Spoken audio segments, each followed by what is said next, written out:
Hop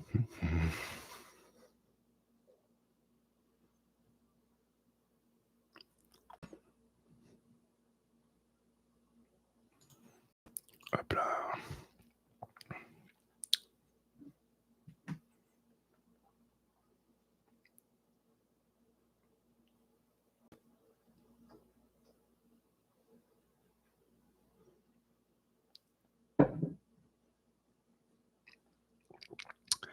Hello, hello.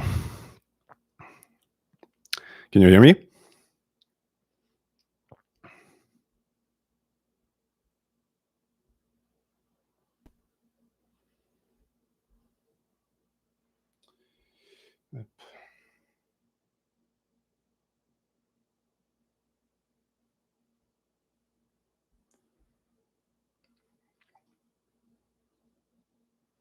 Hello, good people.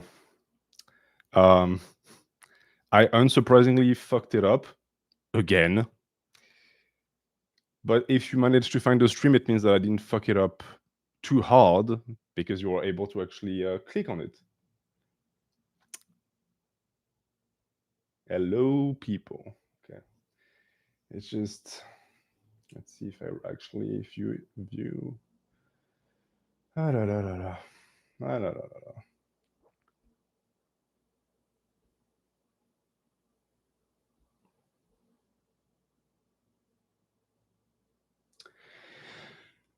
I have a question for you guys.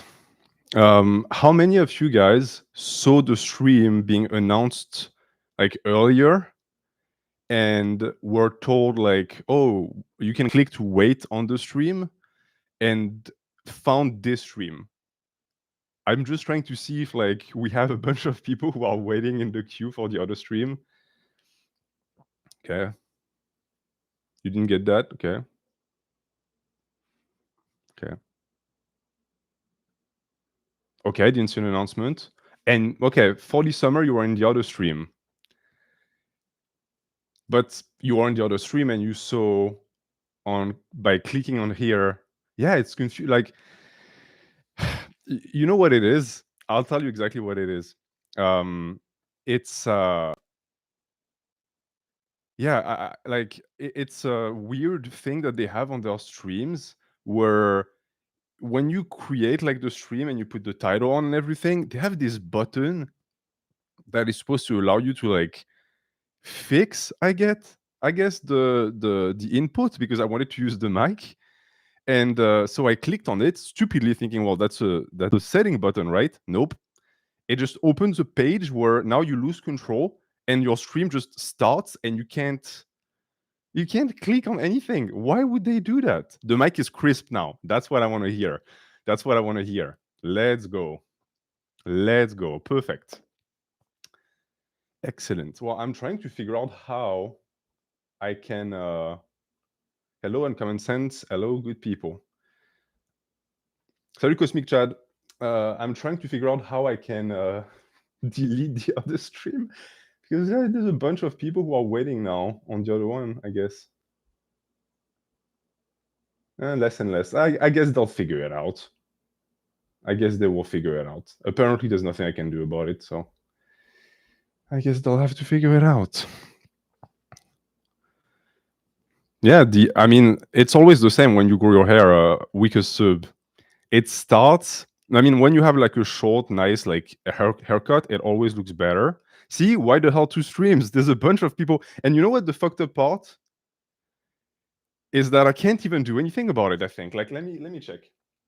Let me check. Now that you have the actual good mic, you can get the nice voice as we go. So let's see. It's just so fucking dumb. Like, I don't, like, YouTube, you have billions of dollars. Why can't you figure this shit out? Okay, so if I click here and I click on this. Ah, la, la, la, la.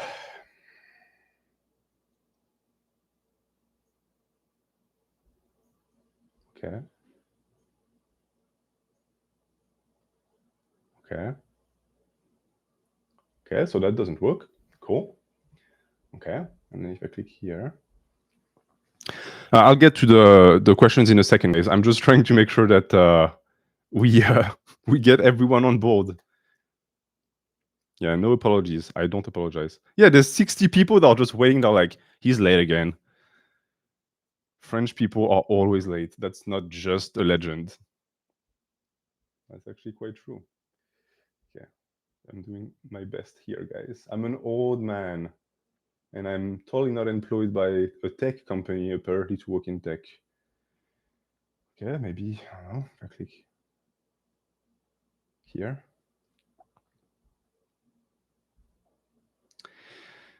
Okay, that has started.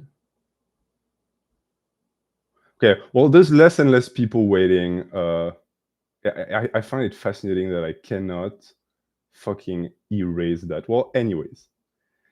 Too bad. They'll find it. It's going to be like a test.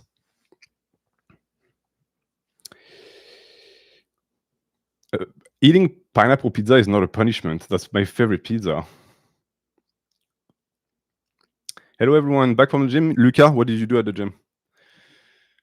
How is everyone's routine looking like these days?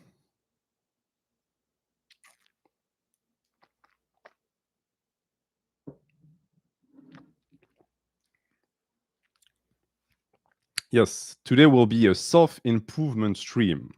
So I'm going to be answering a lot of your questions, self-improvement, and that also entails psychology and entails, the way relationship that you have with yourself. But relationship with others will be for next week.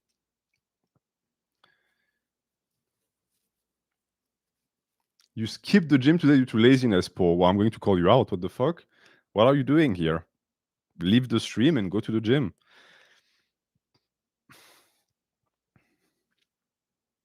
The stream is always at the same time. It's always at 2 p.m., guys. 2 to 5. And today, because last week I got scolded by my wife, we will stop at 5 p.m. today. Because last time I was supposed to spend an hour with her and I spent it with you guys instead. She was not happy.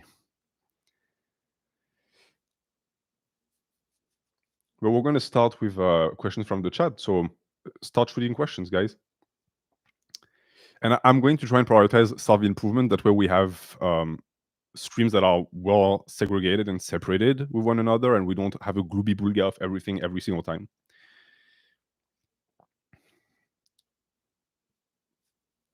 Is that why you're wearing the wife beater shirt today? I find it fun. Like the English language is so interesting. Why the fuck would you name that a wife beater? In French, it would be like la chemise du mari violent. It's so weird. Do you meditate, NH? I do not meditate, or at least not in the way most people do meditate. Like I never sit down and try to calm my thoughts, because I find out that I can actually do that much better when I'm active. So, for example, when I take a walk, I can walk for 2 hours in the forest and not have a single thought. So that's my meditation. Do you train shoulders? Yes, but if you look at my arms, you will quickly realize that I clearly prioritize arms. Johnny Quid asks, how to deal with overthinking and regrets of the past? That's a good question. So the regret of the action that you've accomplished can be worse than the consequences of the action, because it can haunt you for years and years. So the way I tell people to live and the way I try to live is, it's better to have remorses than regrets in most cases, because at least with remorses, you actually tried. And even if, let's say, you fucked up, you can always go on and apologize, which also helps your self-growth. But if you have regrets, nothing happened. C'est un non-act. It's a non-action.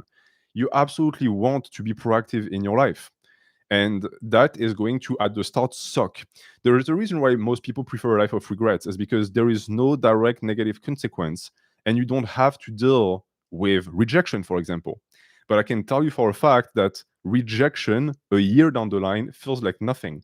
Like, I've been personally rejected. Let's talk about relationships with women. I've been rejected by 20, 30, 40 women. And when it first happens, you're not feeling good. It's a direct attack against your ego. But down the line, you sit there and you realize, wow, I do not care anymore. And that rejection made me a stronger man.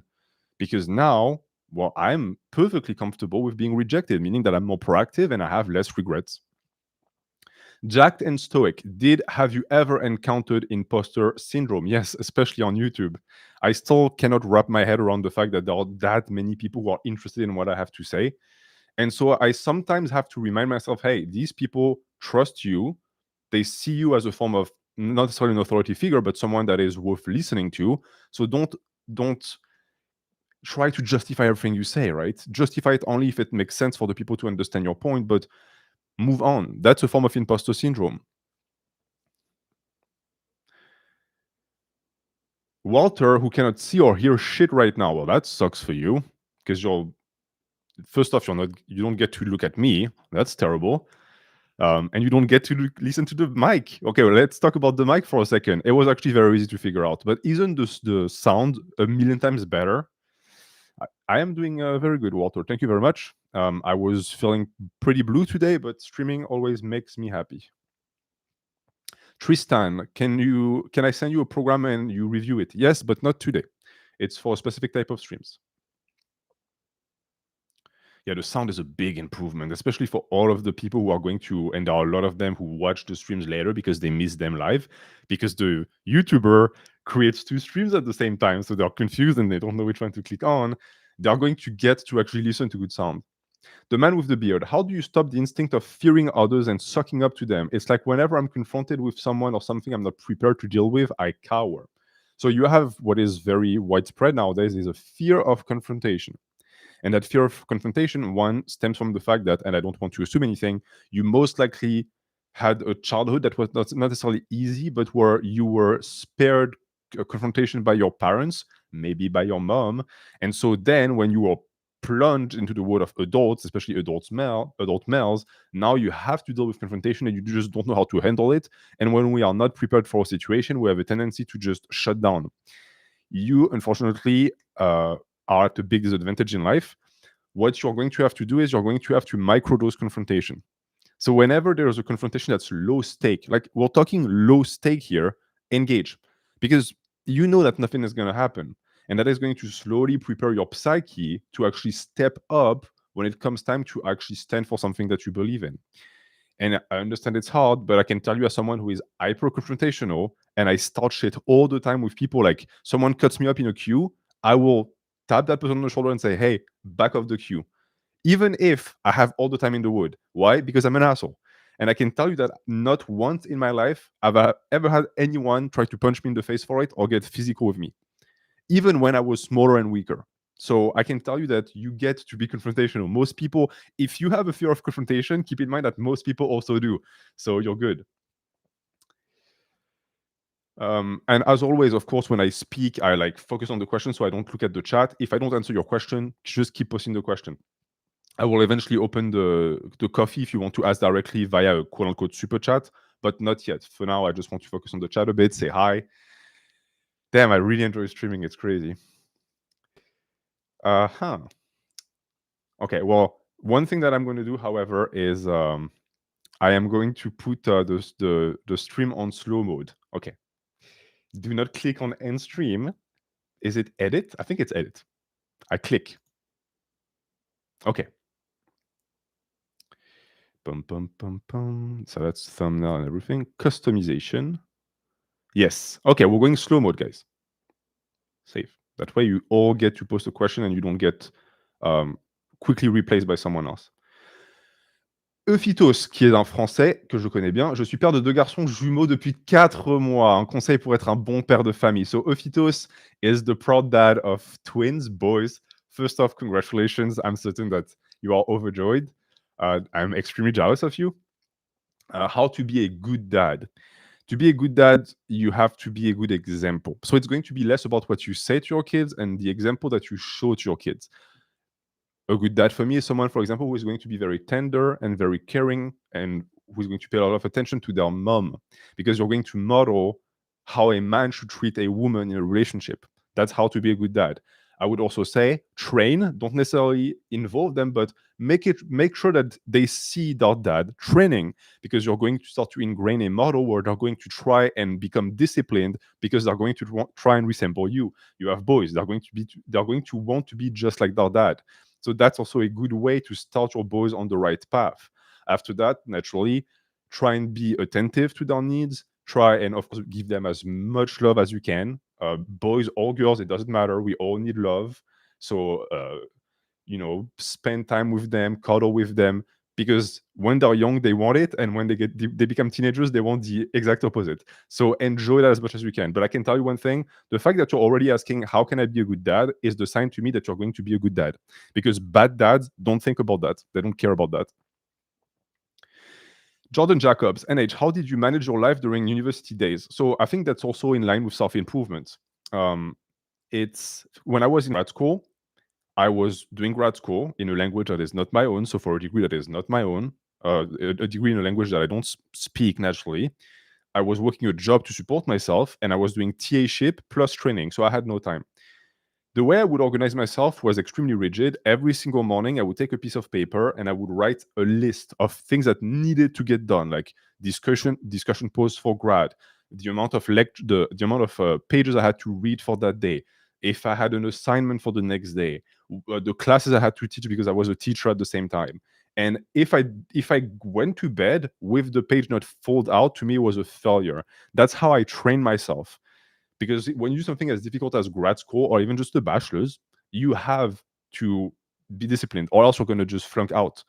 And this is why people who had parents who taught them discipline when they were in middle school and high school tend to do beautifully in college, because you're at a point where unfortunately intelligence is not enough. Greetings, Osmar Santana, one of the greatest musicians of all times, in my opinion. Did slow mode actually work? Because it's still going like boom, boom, boom, boom, boom. Chinese Spy, who was their last stream, welcome back.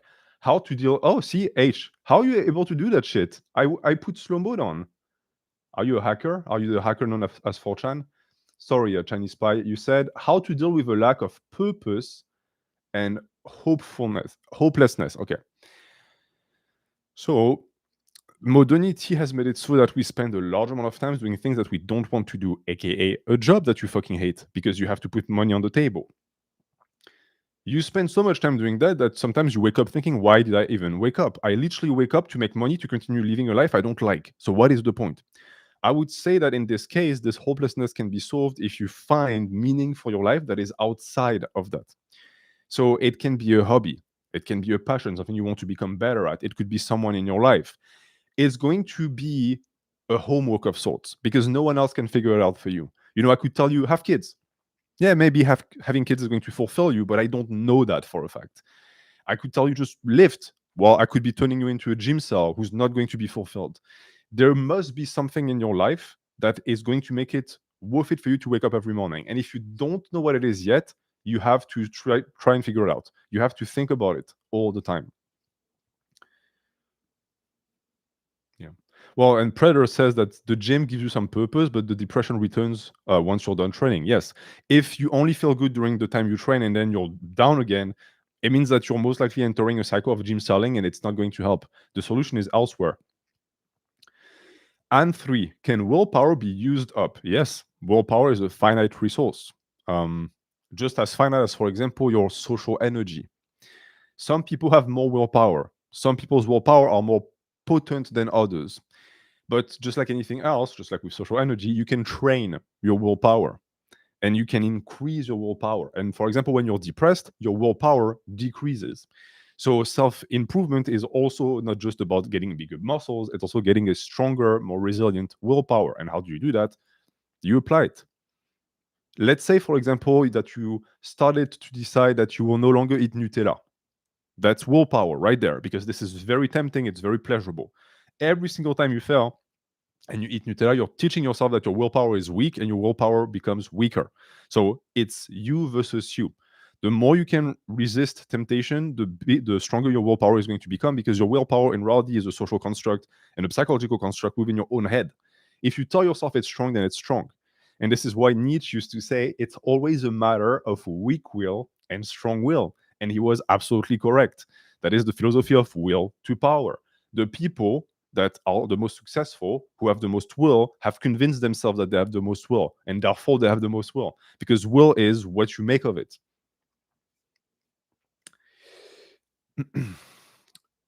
Un cubano muy sucio. And your comment just got wiped away. Sorry, my cubano friend. Peter Clemens, NH, how do you deal with losing remorse for your actions even though you shouldn't? So essentially, you did something that you were not super happy about because you felt like it didn't align with who you are as a man and your values, but eventually it fades away. It fades away because we are all very self-indulgent and we don't like remorses. We don't like feeling guilty. It's not a good feeling. So what we do is our brain slowly but surely engineers a situation where suddenly we're not guilty anymore. Suddenly maybe the other person deserved it, or the situation called for it, or the environment made me do it. You know that's bullshit. Because your original thought was to feel ashamed. And shame is a powerful tool because it tells you what should and shouldn't be done. It could be societal shame, at which point I would tell you maybe question it. But if it's personal shame because it doesn't align with your principles, then you know that you fucked up and you know you have to do better. You cannot hide yourself.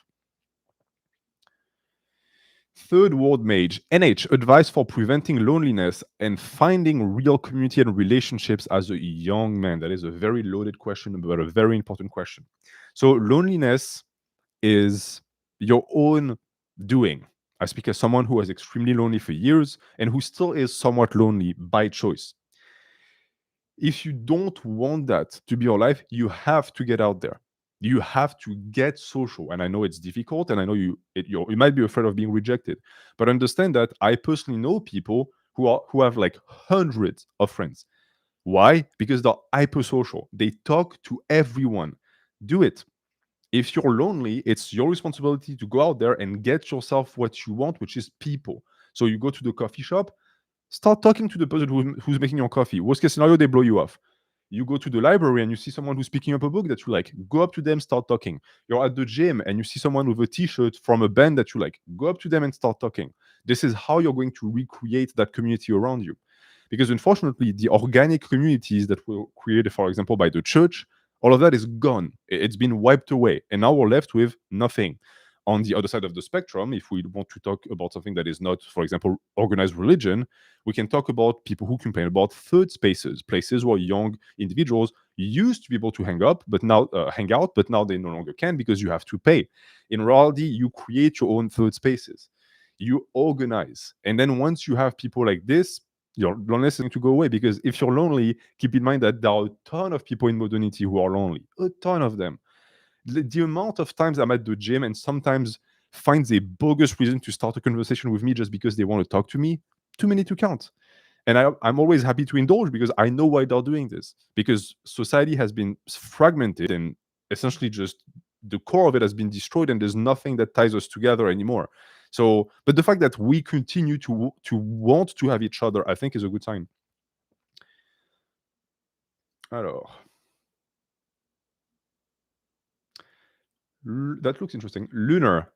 NH, I want to learn French. What should I do? If you don't count this as self-improvement, I'll stop asking. No, that's self-improvement. Learning a language is one of the purest form of self-improvement. So how do you learn French? Well, first and foremost, you're going to have to sit down and learn the grammar. And French is one of the worst language for that because it's hyper complicated for no reason. So you have to do that, unfortunately. And once you do that, you start to slowly but surely ease yourself into French culture and the French language. This might be, for example, looking at cartoons for children in French. It's going to like be your first step. You can read Le Petit Prince eventually. Le Petit Prince, which is a very easy text to access, but which is also deeply philosophical. So that's going to be like a double layer. And after that, it's just stick to it. Duolingo and all of these applications, if you stick to them and you do them every single day for at least an hour, will also greatly help. But to learn French, like I have a student who's been learning French for 5 years. You have to be in love with it because it's really not worth it to learn French. But honestly, as a Frenchman, I tell you, it's not worth it.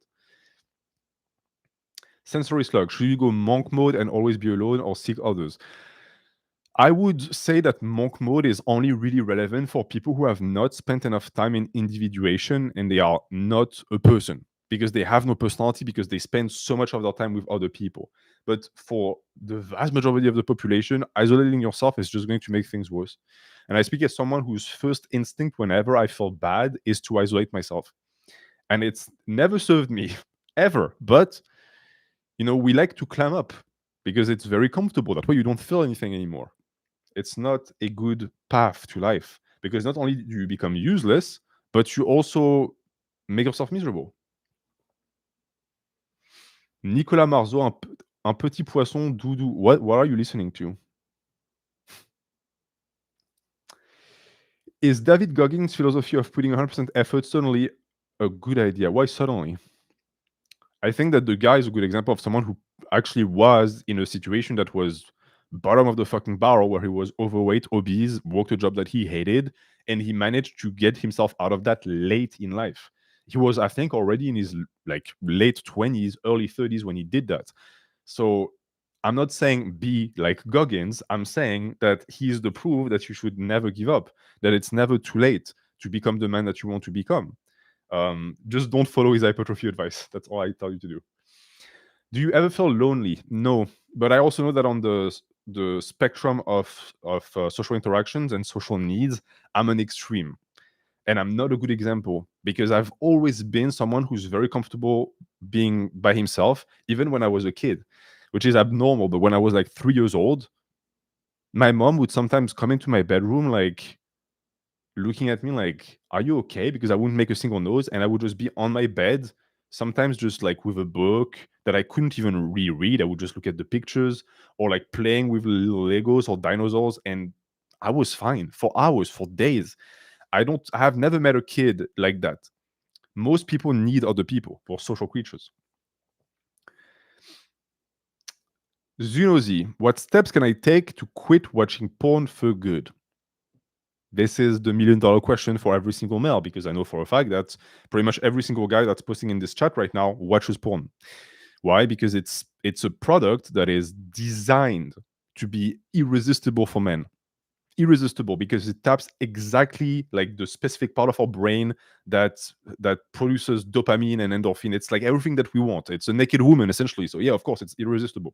So how do you resist something that is irresistible? Well, I would say that first you have to make a pact with yourself. You have to tell yourself that you want to stop consuming this poison. And then once that is done, you can start taking steps. So I don't know, maybe if you have someone in your life that you trust enough, install like parental supervision on your fucking computer or your phone, and they have the password and you don't know it. That way, in your weakest moments, when you're about to break, you can't. That's one possibility if your willpower is not enough. Outside of that, you can also look at the consequences of consuming porn. And looking at that is going to make you want to stop. It's like cigarettes. If you're slightly intelligent, you know that smoking cigarettes is horrible for you. So what are you going to do? Well, you're going to look at that picture of someone with lung cancer, thinking that could be me. I'm going to stop. Same with porn. It ravages your brain. It is going to really damage your ability to have a relationship with a good woman. It's not worth it. And you know it's not worth it because you don't even pay for it. You get it for free. What other product do you get for free? Nothing. It's because they benefit from it a different way. Look at the amount of views these videos get. Most of the internet is porn because of us. It's because we keep consuming it. And that's also another way to stop. Keep in mind that the more you consume it, the more popular it becomes, the more our brothers who are going to come after us are going to have to deal with this bullshit. Because look at the type of pornography that is available nowadays compared to when we were kids.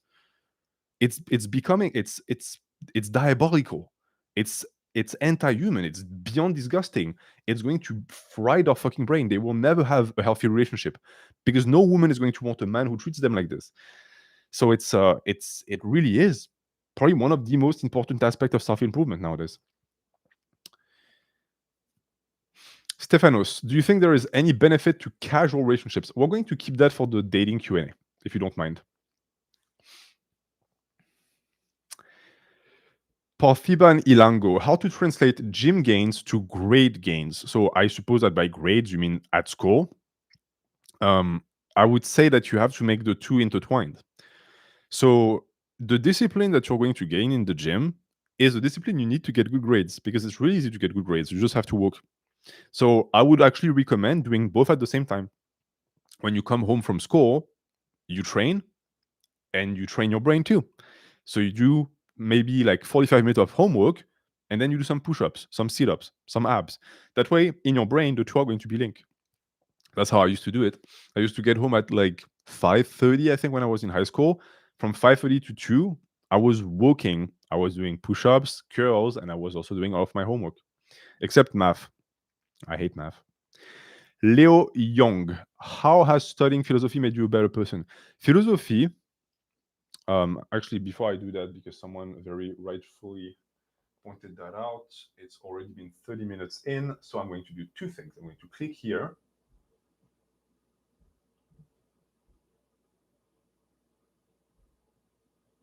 Okay.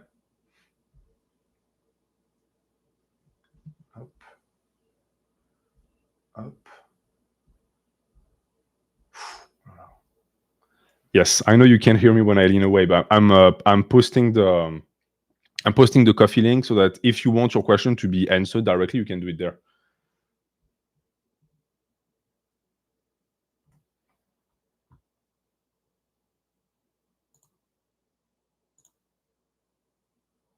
Perfect. Okay, so donations are open. If you want your question to be like a super chat, you donate one coffee. Don't donate more than that. Just one coffee, and you have a little space where you can type your message. And if you don't have enough space, you can shoot me a private message, but it should be plenty of space. Okay.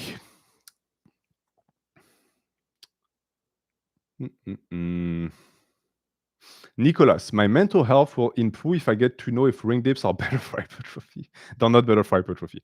Do your dips on a dip station. That's good for hypertrophy. Static, how do you get rid of dark, scary thoughts? It is a form of self-hatred.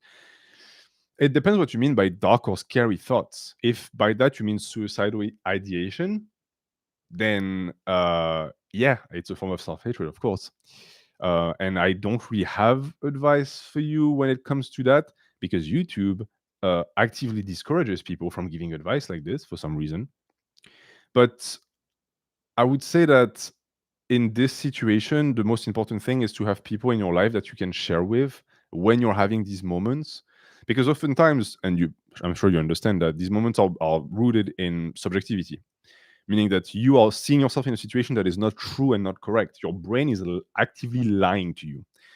Having other people in your life that can sort of like give you an outside perspective on your situation and like talk you down is very, very important and vital in your case.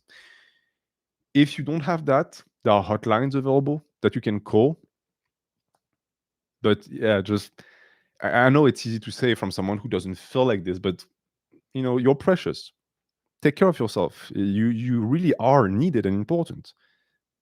And I think that the key to self-love is to realize that it would be a waste if you weren't there. Anas Ferraoui. Salut NH, tu penses quoi du débat du libre arbitre et du déterminisme? J'ai l'impression que tu crois au déterminisme, c'est comme abandonner.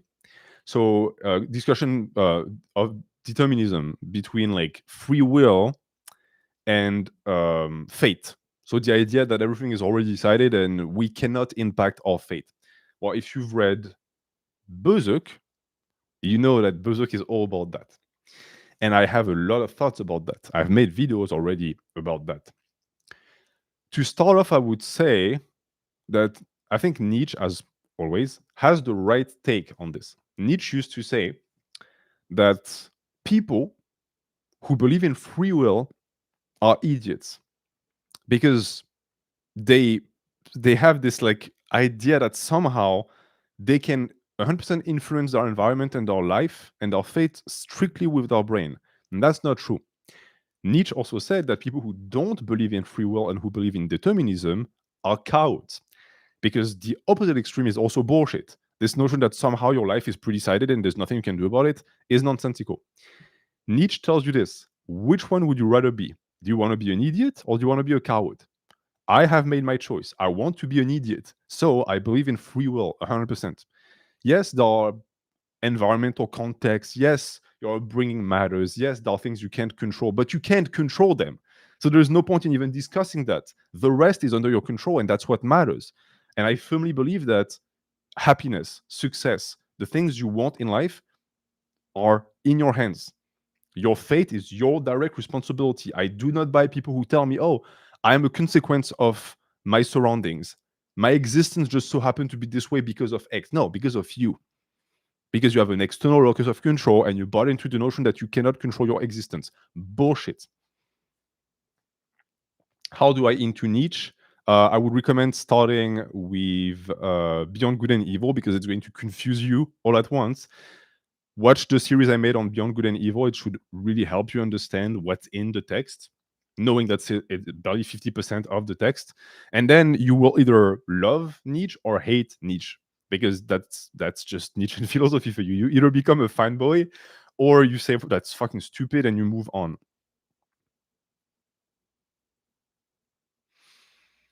Any mukbangs planned for today? Actually, yeah, but later. I'm not hungry right now. I need some water though. Thank you for reminding me.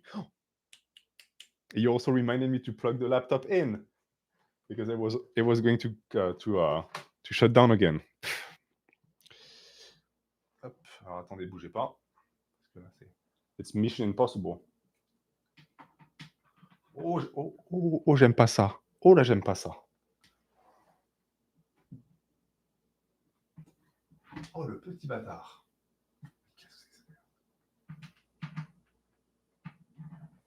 I mean, do you see this? Doesn't it look like I'm like trying to defuse a fucking bomb? I'm just attempting to plug a cable in a laptop. Why is it so hard? Why don't they make technology idiot-proof for people like me?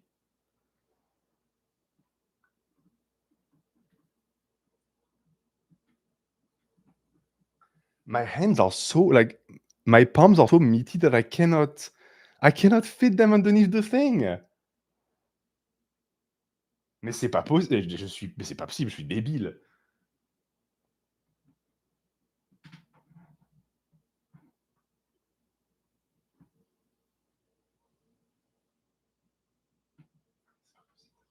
Non mais là c'est grave. Là c'est grave. Je vous jure que c'est grave. J'essaye, hein. Non mais c'est trop grave.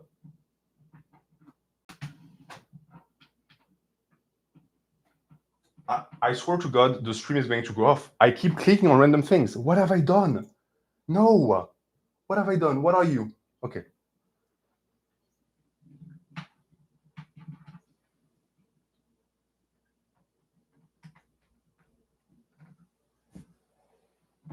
Non mais c'est trop grave. Je vous jure, je suis un débile. Oh, là, j'ai pris 2 minutes pour plug mon putain de laptop. C'est fou. Vous êtes en train de... Il y a 600 personnes en train d'écouter un mec qui sait pas brancher son putain de laptop. Is it just me or getting stronger makes you accidentally clumsier? Think about it for 1 second. Humans traded brute strength for the ability of having soft touch. So in a sense, when you go to gym and you get stronger, maybe you lose some of that. I'm literally going back to monkey.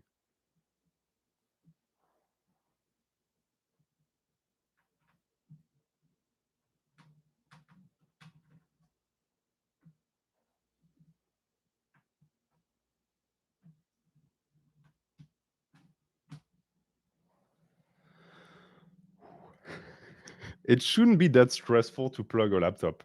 It really shouldn't be. I have so many. I can't show you guys, but I have so many cable. Ask your wife for help. No, no. She will never let me leave that down.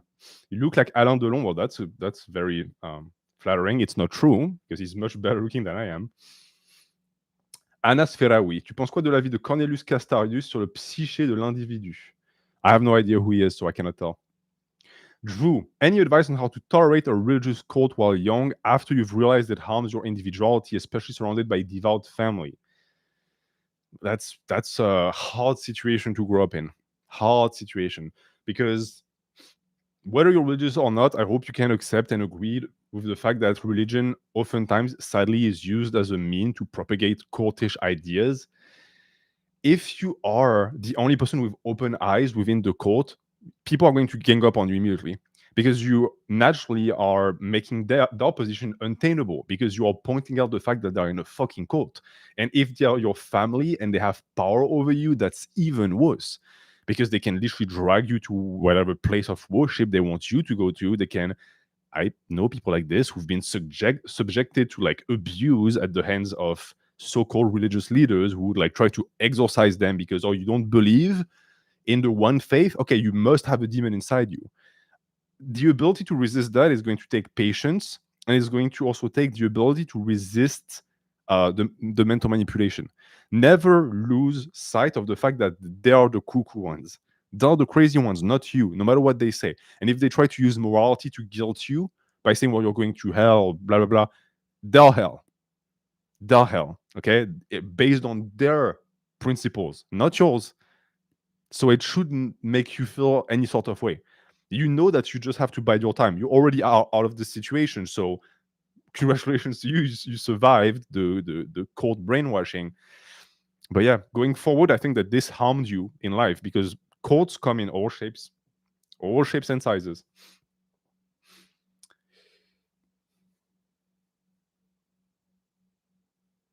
Enuta being okay, please come back. Being rational and logical rather than emotional is bad for self-improvement. Yes, it can. Because you can turn yourself into what I call the pathological stoic. The pathological stoic is a man who bought into the notion that stoicism and the act of just repressing emotions is the way to go to be more masculine.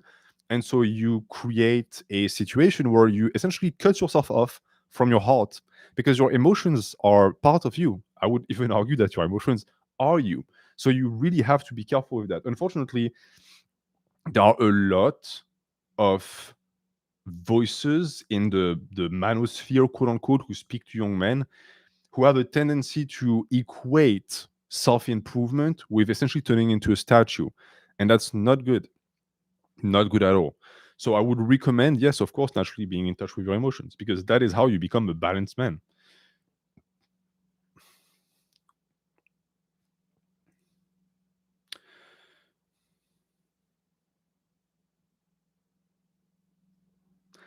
Neil, NH, why do you like Jack Anma despite him being a slave to drugs? That is a very, very good question. And it's related to self-improvement. I actually made a full video about that, explaining why Jack Anma, who, for the people who don't watch or read Baki, Jack Anma is essentially a character who is addicted to drugs, who starts very skinny and very small, and who decides that he doesn't want to live his life like this, but he also refuses to train properly. So he just starts to pin like a madman. Like he takes a lot of drugs and he doesn't care about dying. And yet I really like this character. Why? Because he perfectly exemplifies the mindset of PED users. Jack Anma is not a role model. He's not created as a role model in Baki. All of the characters pointed out. Even fucking Yujiro Anma says to Jack, his son, you're an idiot. You're heading towards death. That's not a good thing, you know. And it's a deeper metaphysical conversation here because men have a tendency to equate risk taking with being masculine, and that's not necessarily untrue, but there are certain types of risk that are just net negatives, and the only way to understand and see that is to look into the future. Jack Anma is someone who lives in the present, and because of that his life is sacrificed on the altar of a false god, because you might have noticed that as well, he loses all of his matches. He's not winning. He's being beaten by people who instead look at the future and have more hindsight. And I understand that it's very tough for young men to have hindsight because you're 18. If I tell you in 4 years, that's like 1/5, 1/6 of your life. It's a million years. It doesn't exist, but it exists. It will come, and on that day, you're going to have to pay for the choices that you made in the past. That is the story of Jack Hanma. He is someone who is going to pay. He doesn't care, but you should. You should. Foresight, correct?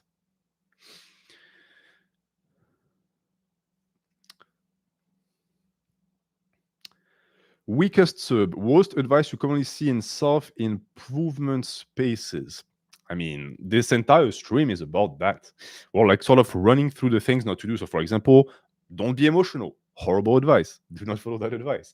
Another advice would be, well, in self-improvement spaces nowadays that are very popular, seek material things, like increase your wealth, get a sports car, get a nice watch. That is going to make you improve. No, it won't.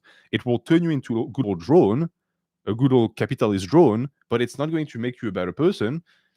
The only people that are going to be impressed by this are people that are just as vain and just as greedy and more money oriented, which are not good people. So you're not going to even like get a good circle of friends based on that. You're going to attract a bunch of leeches.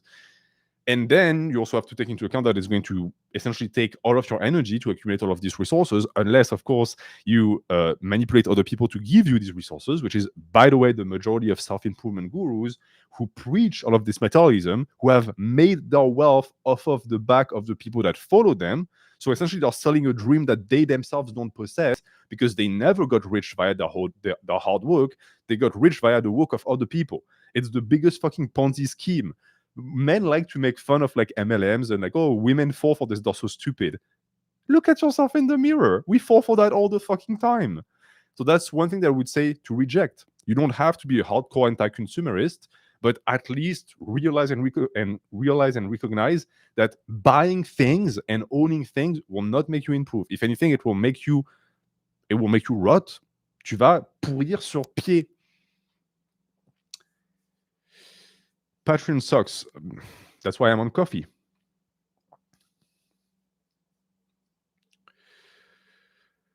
Chris, how do you become charismatic? What a good question. Well, first and foremost, I would ask you, what is being charismatic? Do you consider that someone like me is charismatic? Charisma is the ability to have other people like you, but just by talking to them. That's like a baseline definition. That is going to depend entirely on the people. Like I've had people tell me that I make them uncomfortable because of the way I am. I'm not charismatic to them, and I've had other people tell me that I'm very charming. You know, it depends if you vibe with the person. But to have better overall charisma, well, there are basic tips like eye contact, stand up straight, you know, that's basic, have good hygiene. You notice that no one ever points out at the guy who has like dirty hair and who smells and says, that guy is super charismatic. No, because charisma englobates everything. In a sense, charisma is a synonym for attractiveness. It's funny how attractive dudes are all charismatic, even if they're complete social spugs. Funny how that works. But outside of that, when it comes to like actually developing the characteristics of someone who is charismatic, public speaking, I think, is good. And I think the French education system actually has that going for it, that it insists on public speaking from a young age, because from the age of 7, pretty much, you're going to present shit in front of the class all the time. So that's one thing. Because if you can talk to a room of people and not feel like claustrophobic, you will be able to happily talk with a stranger because it's going to be much easier for you. And then there's also all of the questions of not caring about what people think. You know, I think that one thing that makes me charismatic is that I do not care what you think of me.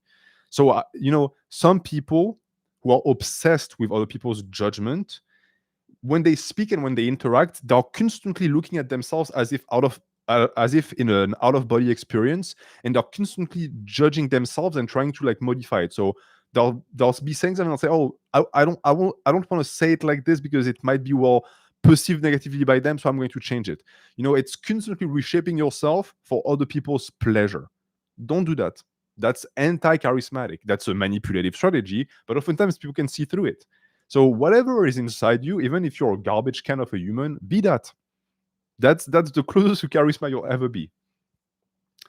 David Orr, tips for implementing a good daily, weekly routine. You can write it down if it helps. I would highly recommend fragmenting it as much as possible. Do not have like a huge block of like 4 big items that must be done, because that's too discouraging. You want small things. For example, I recommend taking a shower on your list. I know it's innocuous and taking a shower is not an accomplishment, but it starts your day. You got that down, you get your check mark, and then you move on. After that, you can do something that is just slightly harder. Do the dishes, and then slightly harder. Maybe you have something to fix you haven't fixed in your house, and then slightly harder. An assignment, etc., etc., etc. You build yourself up, just like with the gym. You warm up. You don't go and do your top set of deadlift the second you set foot in. It won't work. You have to ease yourself into it. You are both the donkey and the carrot in this analogy. Polish cavalry. Any suggestion for improving health, since I have to use gel for work? I consider that self-improvement because it's part of looks maxing. try to buy a gel that is quote unquote organic and doesn't asphyxiate your hair. So you don't want the type like Viveldop or all that bullshit that like imprisons the hair. You want something like more natural, like grease. I don't know, like I know it might look like I'm using grease right now. No, I'm just Mediterranean. Yeah, yeah. I'm a veterinarian. Yeah, yeah, yeah. Can't speak. Okay, Mediterranean. So I'm very oily. I could have just said that. Okay, I need some water.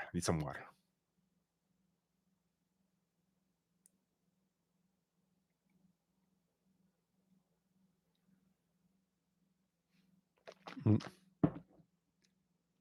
For some Enkestrol said, any advice on dealing with negative people? I feel I'm very susceptible to it, yet the culture here, French flag, not surprised, of râler is infuriating for me.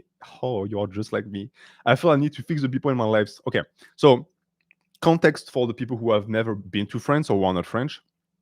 We do something called râler. Râler is to complain. It's to whine. It's say, oh, it's the weather is terrible today. Oh, too many people in public transportation. Oh, blah blah blah blah blah.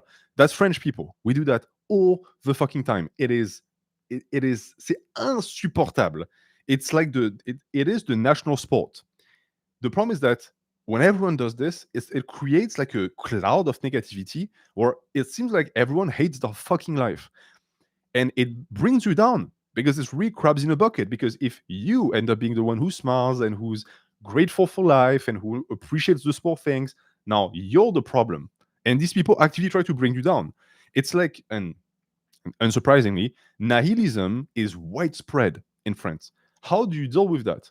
One, you try and surround yourself with people who are not that, and they exist because, well, while there are a lot of fucking losers in France, there are also a lot of good people in France. These are your guys. Okay, you're a general. You're surrounding yourself with an army. Who are you going to get into your army? Are you going to get a bunch of people who are going to complain because they have to walk 2 miles, because they have to carry la bayonet? No, you're going to get winners. Surround yourself with people who don't complain, who are go-getters. That is going to greatly improve your life. And then for the rest of the population that you don't have a choice, you have to deal with them. Either ignore them with contempt, if possible, please make these people pay, or point out that they suck. It's part of the reason why I left France. I couldn't deal with that anymore. I was so burnt out. And the worst thing too is that you would think, oh, maybe they're like mediocre on their own, but no, it's not enough. They try to make other people mediocre. Example, if you're buff in France, you will get non-stop remarks from people. Non-stop remarks. Or people are going to tell you, oh, girls actually don't like that. Oh, it's you're vain, blah, blah, blah. Like, they can't just stay in their lane and suck. They want you to suck with them. So they're going to try and bring you down. When I was in high school, every single time after school, I would leave to do my homework because I was a serious student and to train. My entire classroom, their goal in life was to get me to come to drink with them. I would tell them, no, I want to go train. Oh, come drink, come have fun. No, I'm not going to poison myself with you suckers that I don't even like. I want to build myself up. And it takes a lot of fortitude when you're young to do that. But thank God I did this because that's why I'm here today. Same for you. Understand that these people are not going any places because I still know a lot of people from back then.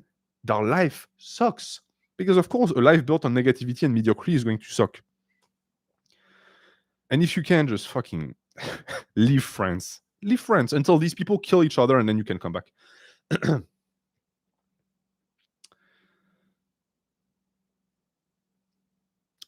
Sebi, any tips on how to get rid of the feeling of not being good enough? Well, that feeling comes from somewhere, right? It might come from interactions with people. It might come from the fact that you compare yourself to others all the time.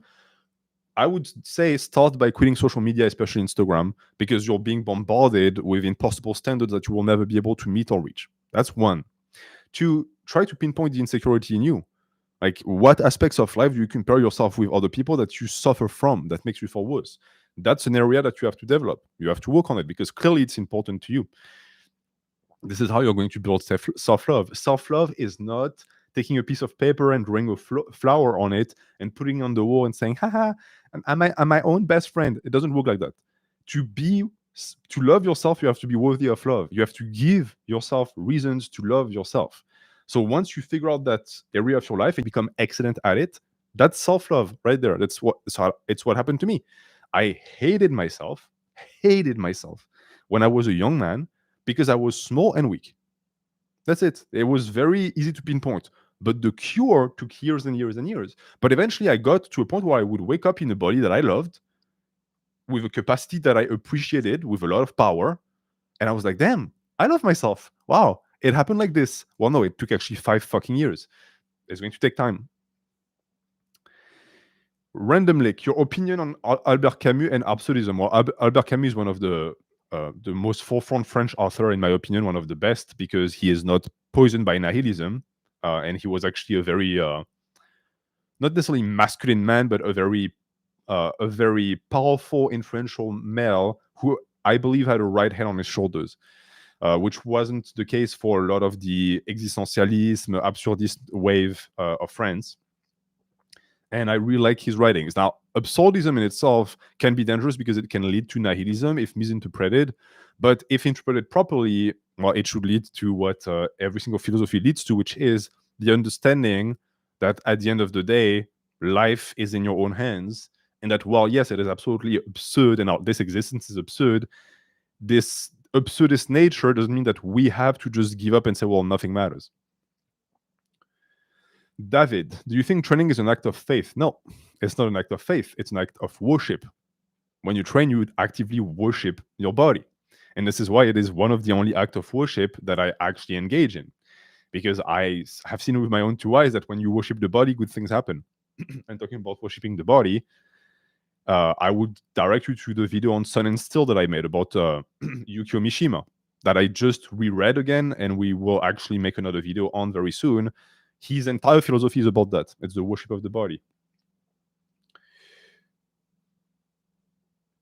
Jordan Jacobs, NH, I quit social media. Thanks to your advice, but now I feel uninformed regarding current global events. It doesn't matter. You're not missing anything relevant. The only thing having knowledge about global events does is it makes you feel worse, because the media only talks about the things that are bad because they understand that people are hooked on that cycle of negativity. Nothing that is happening outside of a 50-kilometer radius around you matters for your self-improvement. I guarantee you that. This fear of missing out, that maybe something could be happening, who gives a fuck? It's not relevant to your life. Trust me, if something relevant to your life happens, like a war, you'll know. Sean, are a majority of the French population atheist? What do you consider yourself? Yes. Unfortunately, the majority of French people are atheists. There has been a big resurgence of the faith because a lot of Muslims are immigrating to France.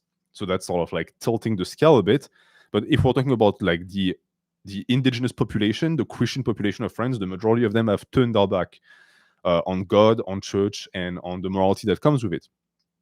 And I don't think it's good. I think it participates in the nihilistic attitude that most French people have. They replaced their religion with another religion.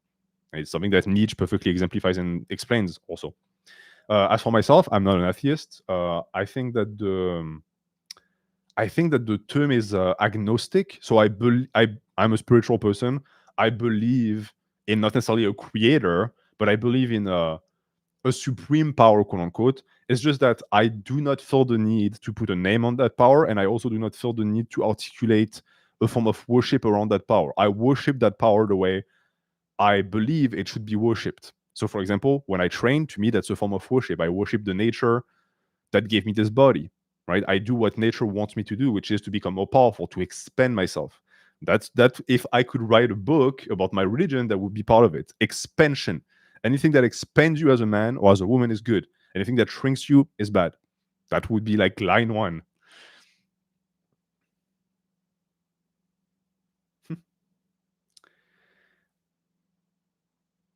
Je vais prendre un peu d'eau, si ça vous dérange pas là.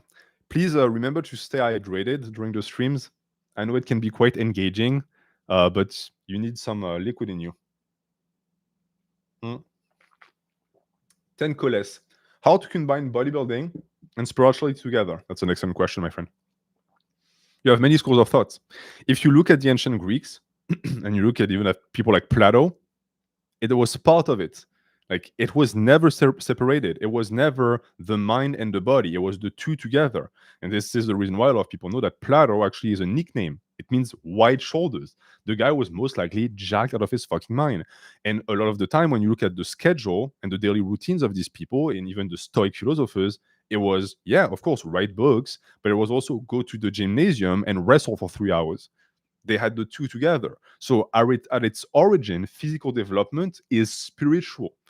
It's this modern age where we have separated the two. And is it any surprise that nowadays most people have horrible physiques or they don't stick to it? It's hard to stick to something like bodybuilding if the only thing you look at is the body and the results, because eventually that starts to slow down tremendously. But if you look at it from the spiritual perspective of it improving yourself as a person, you will never quit. So I would recommend reading the ancient Greek authors. I would recommend reading Yukio Mishima, Silent Still, and train. Victor Guillermin. How to accept spending time for myself without having a particularly objective? I feel like a piece of shit when I do that. So essentially, you're asking me, how do you create a situation where you spend time by yourself for yourself without feeling guilty? Because of course, a lot of people, especially if you live in France, because you have a French name, so maybe you're in France, are going to try and make you feel bad. And they'll say, well, you're selfish. Well, why are you spending all this time on yourself? Why wouldn't I do that? I am the most important person in my life. That should be true for 100% of people. The only exception is once you start having kids. But before that, yeah, you should prioritize you. Notice that the people who tell you not to do that don't follow their own fucking advice because they always prioritize themselves. It's interesting how they only call you selfish when you do something that doesn't align with what they want. That's selfish. And I know what I'm talking about. I've been called selfish my entire life because I wanted to train or because I wanted to spend time to read a book by myself. I've never gotten that. Like, don't let people guilt trip you with that type of stupidity because it's not even logically sound. No, you should be spending time by yourself for yourself, and you should feel a form of pride because a lot of people don't do that. A lot of people rely on the group and the community to do that for them. They derive an identity from the group. Guess what? If you loan your identity, that is no identity. That is something else. That is a commercial mask, maybe, but it's not an identity. An identity is something that can stand on its own without the need for anyone else.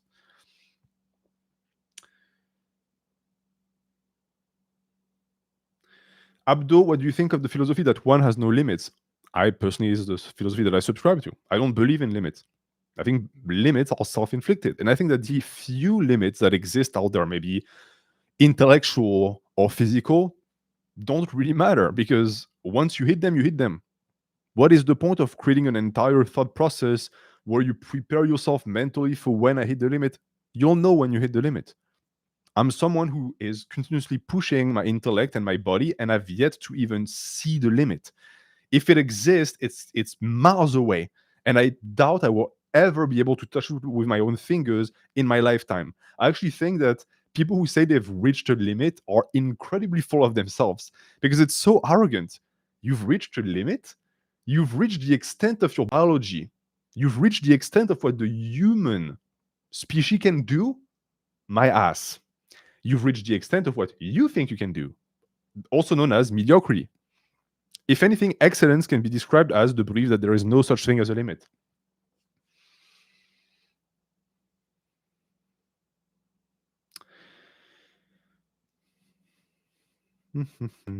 Thoughts on Rousseau?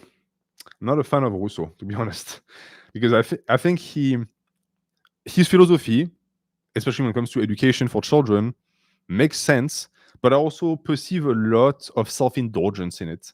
Fun fact, I have a fun anecdote for you guys. I think you're going to enjoy this one. When I was in high school, we had a dissertation to write on Rousseau, and it was, I think it was when I was 16, and it was Les Confessions de Rousseau, on Les Confessions. I read the entire book, unlike the rest of my class, and I actually wrote something like pretty fucking major. Like I wrote something like 15 pages, I think, or I broke down the entire thing. I broke down the philosophy. I explained the shortcomings, the things that were right. And I also did something that my teacher really did not like at all. I created a small psychoanalysis of Rousseau, because Rousseau, I don't know if you guys knew, but he had a spanking fetish. He liked to be spanked on his bottom. And so like I created a whole psychoanalysis around this, saying that this colored his philosophy because he was someone who was like into that type of pain and that type of BDSM. He also abandoned all of his children and claimed it wasn't his fault. Essentially, he wasn't a good person. My teacher got so mad that he gave me a 5 out of 20, which is a horrible grade. Like if I had written a big penis on the piece of paper, I would have gotten a better grade. So he destroyed me, and then he spent like 10 minutes explaining to the class that we were not to do that, and we were not to judge the authors because who are we, blah blah blah. He was a great teacher, by the way. I just think he really took it personal because he liked Rousseau a lot. So yeah, that was fun. That's still a very good memory. Yeah, me and French teachers didn't really get along at all. Like, so that's one thing that happened to me when I was 16. When I was 12 or 13, I had another French teacher in middle school, and he wanted us to like create a random scenario that starts with a son going back to see his parents. Do not ask me why. I wrote a full story about how the son was a cannibal serial killer who was going to come home to his parents to put them in an oven and eat them. And I wrote like pages.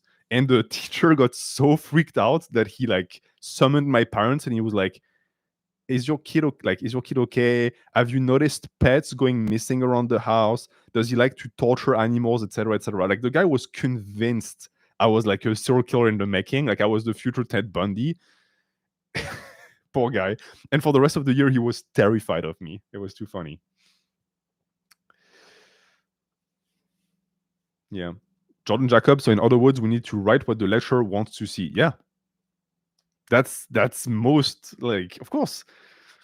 I got the max grade in my in my philosophy exam at the end of my high school quote unquote career, because there was a topic. It was about faith. I knew exactly the type of person that was going to grade that paper. So I wrote exactly what they wanted to hear, and I got the max grade. It's stupid.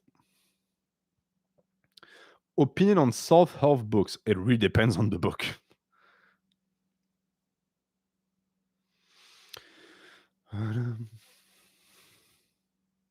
Spear of Vidar. Yeah, I will check coffee just after this question. Thank you. Do you think that gender is a useful construct, and why? So first off, I like the fact that you jumped right above the question of whether or not it's a construct. I agree it's a construct. The biology that creates the construct is not, it's real, but the social construct that we call gender is one. Now, is it useful? I think it's not the right way to think about it. The way to think about it, in my opinion, is more like, why is it even there? Because interestingly enough, this social construct exists throughout pretty much every single culture, throughout the entirety of humanity, with very slight deviations. So how is that? Right, it seems to me like most people came to the same conclusion, that this was, yes, useful because it serves a purpose. What is the purpose? The purpose is organization of society. Now, the interesting question is, do we still need it? Because we might have gotten to a point where we no longer need these rigid social constructs to function. Is it a good thing? I don't know. Some people say it's a form of fragmentation and a form of destruction of a traditional value that had meaning and made sense and allowed people to be happy. Some people would point it out and say, well, that's actually not true, because a lot of people were oppressed by these social constructs because it went against their ability to actually express themselves fully. I think we circle back to will. I think that construct or not, if you want to be your own person, you can be your own person, but we might have a population of people who cannot do that. And so maybe loosening the constraints and the limitations of gender is going to allow these people to be closer to what they should be, to their true self. But that doesn't just apply to gender. In truth, there are so many things in society that constrict us and that force us to behave a certain way that disallow us from becoming ourselves. So a psychology and a philosophy of individuation would look at gender in that fashion.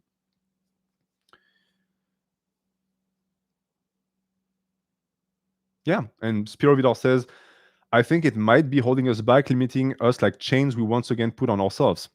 Social constructs are chains, but like think about it for 1 second. What is the purpose of a chain? A chain secures things, right? So it is a positive and a negative. This is why I personally believe in a philosophy of interpretation, where we never take things for granted and we always question them. Sophia Cab, do you have any advice for women to get taken more seriously in the gym? That is a good question.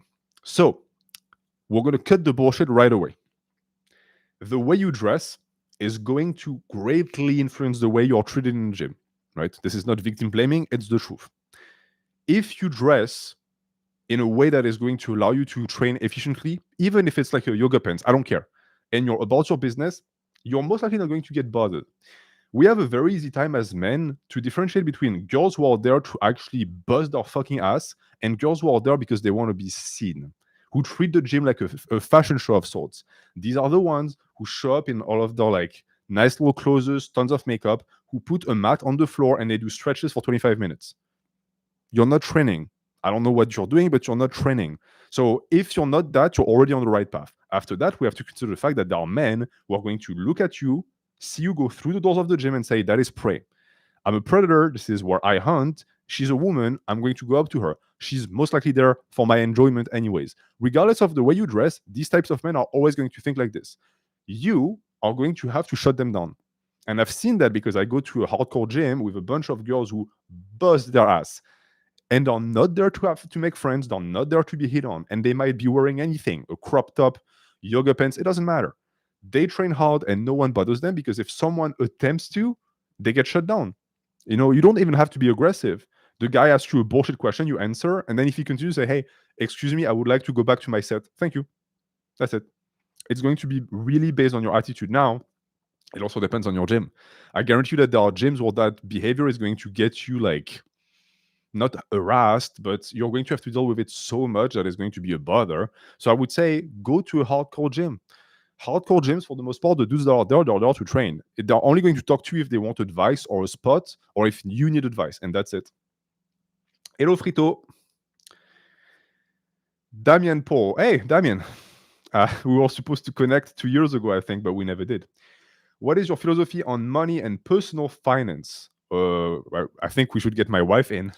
She's the one who handles that shit. I do not care. I am so disconnected from these realities. It's insane. When I started working and I started getting a salary, I didn't even check my bank account. I didn't know what was there because it just doesn't matter to me. And this is not a good thing, by the way. This is not a quality that you want to develop, not in this modern world where it's so important. But the way I think about it is this. If I can make just enough money every single month to be able to take care of my family, put a roof over our head, have food, and have a bit of savings in case something bad happens, that's all I want. And I will never, ever attempt to gain more than that because I'm just not interested. To me, that's just not the way I think about it. So if you're looking for finance advice, do not listen to me. I'm going to make you broke.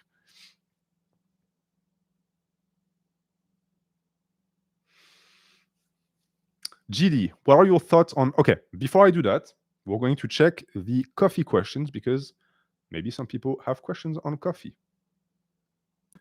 Hop, je clique. So we have Chris Dang Dalray Misfits, who says, hi NH, I'm a short Asian guy, but I've never felt ashamed of my height. Very good. My attitude has always been if I met someone out there who demeaned me for my height, that person is worthless and I'm too proud to be brought down by trash. Thoughts on guys learning to accept themselves. I think that you have the perfect attitude. You're short. You're born short. This is no fault of your own. It doesn't make you less of a man. Anyone who thinks like this is an idiot. Any woman who is going to put you down for this doesn't deserve you. And unfortunately, there are a lot of them.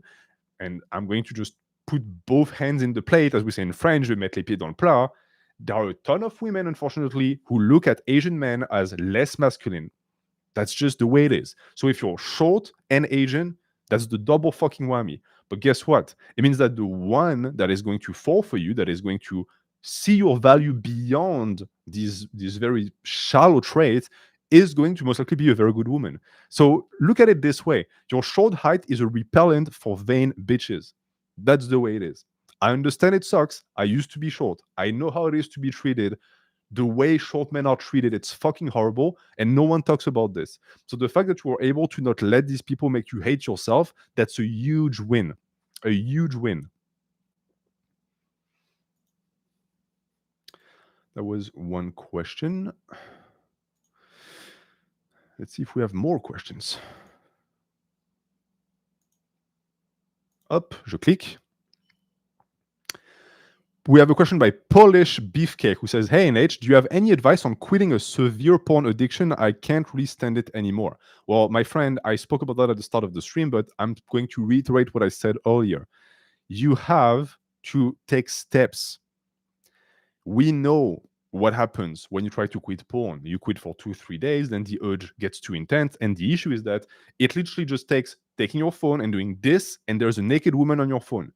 That is the hardest addiction to quit, 100%, because the access to the drug is way too easy. So you have to find a way to restrict the access.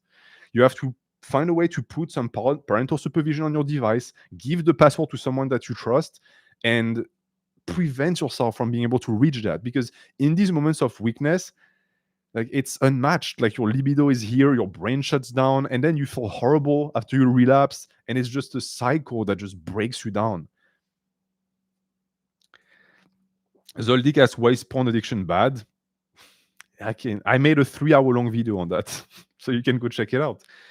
There are too many things to say. If anything, like think about that for a second. The porn industry is human trafficking on a grand scale that directly abuses women, and no one gives a fuck and no one talks about it. That's one reason for why it's bad. You're fueling this industry. You're the reason why it continues.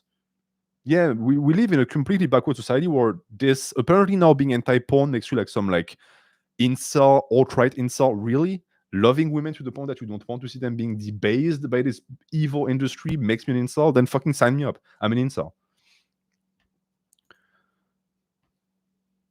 Caesar, I'm going to have to click. Hello NH, lifting is my passion. Living in a violent city makes me genuinely scared of the scenario getting beat up and not being able to protect myself or my family. Can relate, I used to live in Paris. Do I just half-ass my passion in lifting and at boxing just to become average in both? That is quite an excellent question, because at the end of the day, unfortunately, while lifting is going to make you look more visually impressive, it's not going to jack for you in a fight against someone who actually wants to throw hands. So I think that having a baseline of martial arts training should be a prerequisite for men who are in situations where it's going to be required at some point. The good news being that you only really need the baseline. You don't need to become Johnny MMA. You don't need to become a black belt in jiu-jitsu. You can really have the baseline of like boxing and the baseline of a little bit of wrestling to handle grappling situations, and you're going to do just fine. I've been in street fights. I can tell you that the majority of people who are looking for street fights don't know how to fight. You know, it's not the guy who's done 15 years of Muay Thai who is looking for someone to beat up in the streets. That guy is way too disciplined and he respects Muay Thai too much to do shit like this. It's always little punks who might not even have martial training, who are used to bullying shorter, weaker men, and they think you're going to be easy prey. If you have the baseline of martial arts training, you will be able to defend yourself. Now, choose the martial art properly. I'm no expert, but I would tell you that for me, English boxing, la savate, so French boxing, stuff like Muay Thai, stuff like wrestling, that's the big four, because that is going to teach you everything you need. Stuff like Brazilian Jiu-Jitsu or Judo, someone said Judo, is a bit iffy in my opinion, because one, you never want to go to the ground in a street fight, never, because you never know if the guy has a friend who's going to punch you or even kick you in the face when you're grappling his body, trying to like put him in a fucking armbar. Two, you don't know if they have a knife, so not a good idea. And judo, the issue with judo is that one, it does jack shit for striking, and two, if you throw the guy on concrete and he dies, it's on you. So you want something that is going to neutralize the dude without killing him. So I would say, yeah, absolutely consider going into training, but understand that you're not going to have to sacrifice much because you're not trying to become a professional. So very good idea to do that. And then Caesar, I would also tell you, I don't know where you live. I don't know if it's within the boundaries of what YouTube allows on their platform. There are certain implements that you're allowed to carry on yourself that don't legally count as weapons. I would recommend looking into it in your country. Sometimes pepper spray, some types of pepper spray is allowed. Sometimes certain types of tools that you would use to cut your steak with, if there are certain size, they're allowed. Some types of sticks are allowed. Look into that. But yeah, defending your family, of course, should be up there. Okay, we have a message by Hank Hill who asks, what do you gain from spiritualism? I find there is enough for me to strive for in our physical existence, aka being a good person, benefiting the collective existence, etc., etc. To me, if you are someone who is having a very good life and you are a very developed individual and you don't believe in spirituality, that is all good. I'm not going to push it on you just because I benefit. But if you are someone who is looking for something more, then this is when spirituality comes into play. Because there are some people who will only be able to access the things that you described via spirituality. They will only be able to find the strength in themselves to become a better man if they have a community of sorts that they know they're going to be able to impact via that strength. So that is that. I would also always, of course, encourage people to research spirituality, because like you're in a situation where you say, there is nothing outside of the physical material existence that might fulfill me. You don't know that. You don't know that. Once you go beyond the veil, maybe you will find something that you never knew existed, but that is going to improve your life. But that's a good question. Yes, I think that spirituality is not something that should be pushed on people. It's a revelation that you have for yourself. And there are as many spiritualities as there are people. Up. Very good. We have Ash who asks, hey NH, I'm 27 and had a health problem that made me housebound since 16. My health has improved now, but I have problems focusing after so long doing nothing. Any advice for cultivating a stronger work ethic? Well, first off, Ash, I want to commend you. You had health problems, which most likely was not your fault, and you spent 10 years with these problems, and now you finally are out of that. So pat yourself on the back, because you didn't allow this to keep you down for the rest of your existence. Now, you have to keep in mind that, of course, 10 years spent pretty much doing nothing is going to carry a price. You're going to have to find a way to rebuild yourself. How do you rebuild yourself? You do it step by step. It's just like the gym. Work capacity is not something that is gained within a day. You cannot go from doing 9 sets to 16 sets. It's not possible. You cannot double your volume. It's not possible. You want to do things that are just enough that they get you active without them actually making you very tired. Because we know that this cycle of recovery can become, in a sense, a hindrance. If you always go balls to the wall, especially at the start, you're going to fatigue yourself and you're going to create a situation where for 3 days you're going to be out of commission. So small incremental steps. You spent 10 years out of commission. You're not going to regain that work capacity in 5 days. It's not possible. But I would recommend applying a form of, in a sense, self-congratulation system here. For the small things that you do, for the small improvements that you see, always look back to what you used to be. Look back to the days where you were sick and you were not able to do that and say, hey, I'm improving. This is self-improvement. There's no end to self-improvement. There's no comparison in self-improvement. If you wake up every day a hinge better, you're improving. You're moving forward. And in the wise words of Isaac Netero, a man who stops improving and a man who stops accepting challenges is a man who is already dead. You're no longer dead. You're living. Keep living.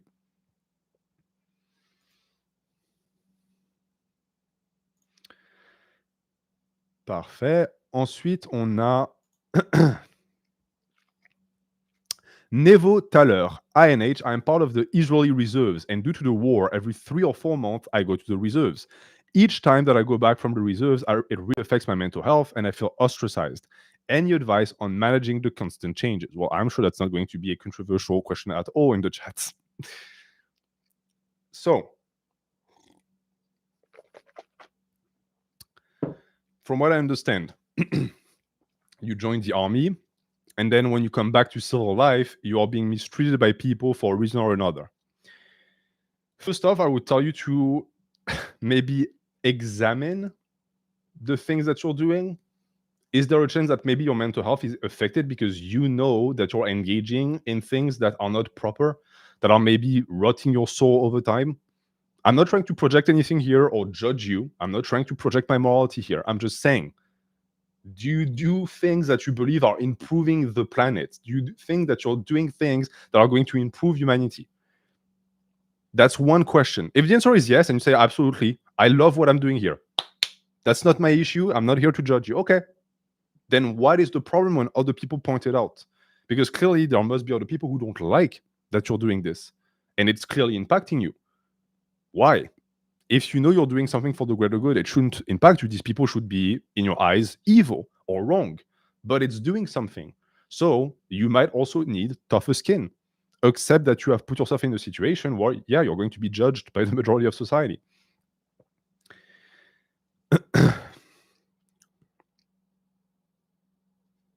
Maybe quit that fucking job, dude.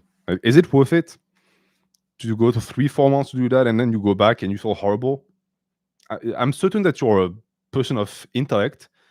You can do something else. Do something else. Up. Frel asks, hello NH, any advice on balancing a training routine and being a laborer? I do concrete. Okay. So in your situation, you have to understand that 1, you burn a shit ton of calories every single day. 2, you are in a situation where you use a lot of energy every single day, and that's mental and physical. So what I want to see in the gym is lots of intensity and not a gazillion sets. What I mean by this is that, for example, you do a heavy compound, I would prefer to see 2 heavy sets instead of doing 4 or sometimes even 8. And once that is done, you look at how it impacts your ability to actually do your job, because that should be your priority, right? We don't want the gym to start to impact your ability to get your paychecks. So this is how you should approach it. Minimal volume, expand whenever you can. And then the frequency should be also fairly minimal. A lot of people in the chat are saying that Israel has mandatory service. Yes, I completely forgot. I come from a country where you don't have to join the army. So maybe you are being conscripted. I think there's a verb that means like you have to serve. If that's the case, I understand you're stuck between a rock and a hard place, because I suppose they're going to throw you in jail if you refuse to serve. Conscripted, yeah. Actually, I think I've heard of someone who was sent. Sorry, who was sent to jail for refusing to serve in the IDF. So this is way beyond my pay grade, dude. Either you like say fuck it, and my morality is more important than these fuckers, and you just sacrifice your life on the altar of humanity, which would be incredibly brave and noble of you, but I understand that maybe you don't want to do that. Or while you do it and you find a way to cope, it's I feel bad for you, honestly. I understand a lot of people would judge you and say you're a killer or whatever. I don't buy that. I understand that the entire system is way beyond you. There's a huge shadow that is orchestrating all of that bullshit, and sadly, people like you are being forced to be the arms of the shadow. Yeah, it's fucking sucks, dude. I apologize if I cough a bit. I was starting to come down with something yesterday, and I could feel that I was getting sick. So I ate a bunch of raw garlic, and I went to the gym, and I feel much better today. But my throat is still a little bit sore. Hey, good job, Relax Lord, who is going on a second date with a girl that he likes. That's the way. So let me get back to these donations. So Frel, I hope that my advice helped you. And I hope that every blue-collar worker can also apply that advice. It's funny how synchronicity works. Just yesterday, I was chatting with a friend of mine who is a sender.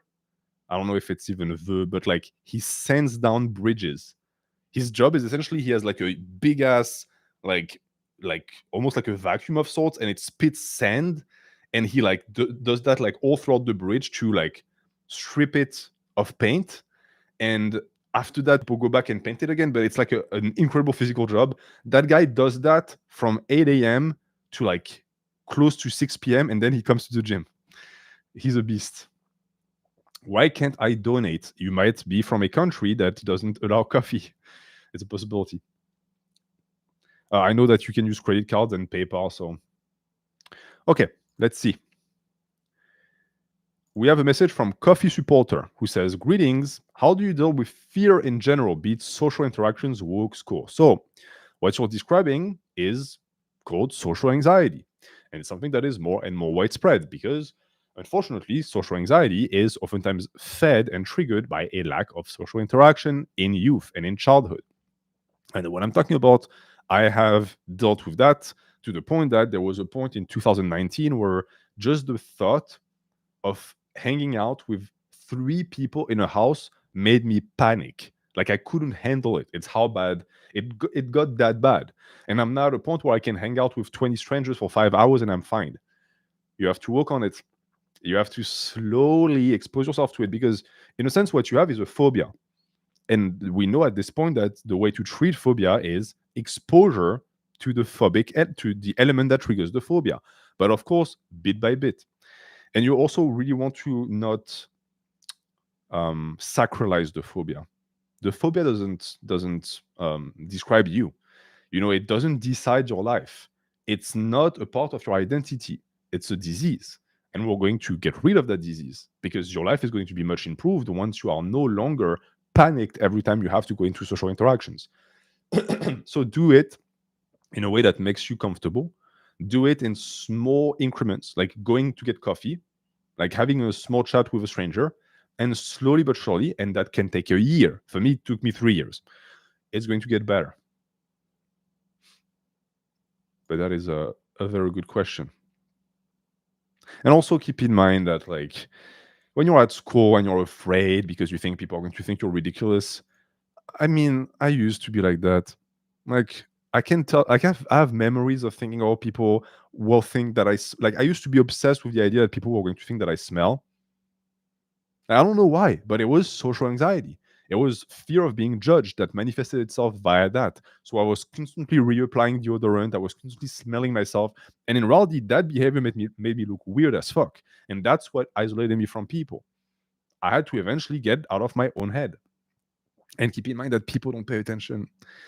Like I've done so I went the exact opposite and I started to be like hyper-social because I wanted to be done with this shit. And I did some ridiculous things like go up to a girl who was talking about her cat and be like, "Hey, do you want to be my girlfriend?" Poor woman look at me like, "What? What? No, I'm good. Thank you. I'm talking about my cat." You know what?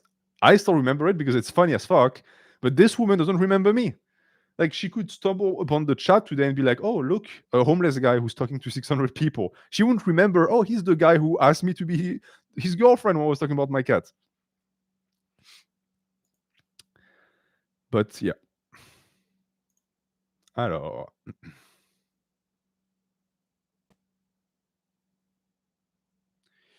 up we have Dragon Lee who says, "How do you define masculinity? What makes a man a man?" Well, I'm good that I'm good. I'm happy that we introduce that this question follows up the question about social construct because masculinity is a social construct. And so my definition is not the definition, it's the way I look at it. So to me, masculinity, one first and foremost, exists to serve femininity. And that's already a huge contention point because that gets you called a simp. But that's what I believe. It developed itself as a social construct stemming from the biology because it's expected and supposed to reflect an echo of something else, which also means that femininity exists to serve masculinity. The two are supposed to complete each other. So the things that make a man masculine are the things that we suppose a woman is not going to be able to do, and so we suppose that she's going to seek that in the male. That is also the idea here, and vice versa, naturally. So, what would be a masculine man based on that? A masculine man would be someone who is strong, physically and mentally, because super contentious to say, women are more emotional than men. Women are more emotionally volatile than men. Their moods are much more volatile. Men tend to be much more rigid when it comes to mood, which is not always a good thing. But this means that I know for a fact that a lot of women, when they look for a man, and we're getting into dating advice in a sense here, they look for someone who's not going to be like them. Like, I don't know if okay, I'm not going to say it. I don't want to say things that might get me in trouble with my wife. But I have heard some women say that they couldn't see themselves with an emotional man because they don't want to have to deal with their emotions and the emotions of someone else. It's enough that they have to deal with their own bullshit. So that is one thing that makes you very masculine. Another thing would be the ability to provide. We live in a world nowadays where women can get their own paychecks, but the majority of women would rather date a man that is going to make more money than them. So that is going to be also important. And you don't have to make $1 gazillion. I'm not rich by any means, but I work and I provide because I want my life to have a good, easy, comfortable life. That's also very masculine. The ability to say, hey, my life is going to be a bit harder and I'm going to shoulder more than the person that I love because I have the ability to shoulder more. This connects also to the idea of being physically fit. When there is something heavy to lift, do I point to my wife and say, hey, go pick it up? No. She has spaghetti arms, poor thing. She's going to like tear her shoulder. I'll do it. And it's not fair because I'll lift 90%. But I'm a man. That's what it's supposed to be like. I'm supposed to handle more. That is masculinity. Not complaining about things like this is also very masculine. Sadly, nowadays, you have a lot of dudes who are rightly pointing out that there seems to be an imbalance in society, but they bitch and whine about it. That doesn't make you look very masculine in the eyes of many people. Have a good way, Mariovsky. So I hope that serves. But I've made so many videos about masculinity, and I have so many more to make. Like I have one that is playing that is called "Masculinity is a Prison," and I think it's going to be very interesting. We're going to discuss a lot of these chains that constrict men, but chains that oftentimes we put on our own fucking shoulders. Okay. And actually, I have a full video about Grapplebaki that is literally called "What Makes a Man." It's like an hour long, so you can go and watch that too. Okay. We have Vinicius who asks, can family members actually hinder your own personal development? Yes. Actually, that's the number one factor that hinders your personal development. I feel like mine try to break me down in order to make it easier to boss me around. Oui, bah écoute, mon grand, you're living the situation that a lot of people go through, especially young men, who are in a situation where the people that are supposed to bring them up do the exact opposite. They talk down at you. They try to make you feel worse about yourself. Sometimes they do name calling. They criticize you all the time. That is typical. And oftentimes it's going to come from your mom. The act of constantly criticizing the offspring is oftentimes coming from the mom. The act of constantly being disappointed in the offspring because it doesn't live up to expectations oftentimes comes from the dad. And if you're stuck with two parents who are like this, your self-worth is going to really suffer. And of course, they're going to make it think like, wow, j'ai positionné comme un porc, c'est dégueulasse. They're going to make you think that it's you, that they're not doing it. It's just in your head. It's not in your head. You're living in a typical, what I would call an abusive familial scenario. And it's no bueno. Now you have really only one out, and that is when you're finally going to be able to leave home. Because that's what happened to me too. As long as I was under the roof of the people that were doing these things, I couldn't be free. But eventually I left and I was able to just start building myself up without someone destroying it. It's true that it's incredibly difficult to be able to improve yourself because essentially self-improvement is like building a castle out of bricks when you have someone who eventually every single night destroys it with a shovel. It's difficult. And on top of that, you're supposed to love these people. You're supposed to respect your parent. I say bullshit. People who don't respect you and who don't love you and who criticize you and bring you down, and you're supposed to love these motherfuckers. I hope your parents, if it's your situation, are ready for when you're free and you no longer contact them. It's fascinating the amount of people from our parents' generation who are like, why does my son never call? Gee, I don't know, maybe because he fucking hates you. Like, if my kids growing up refuse to communicate with me the second they're independent, I would consider myself a failure. Because it's like, oh, they don't like me as a person. They don't want to hang out with me when they don't have to. It's crazy. Yeah, family is the worst with family is this. They are going to be able to mistreat you and you won't be able to fire back. Because if a random fucker did that to you, you would fire back. I hope you would. Aryaman asks, I have a fear of getting graduate depression because I will lose freedom of my time as I will have to work a job. This has caused me to get a lot of fear of missing out and not being able to enjoy the present as I head into final year. Any advice? That is a situation that a lot of students experience because in truth, especially in the US, but in Europe, it's also true.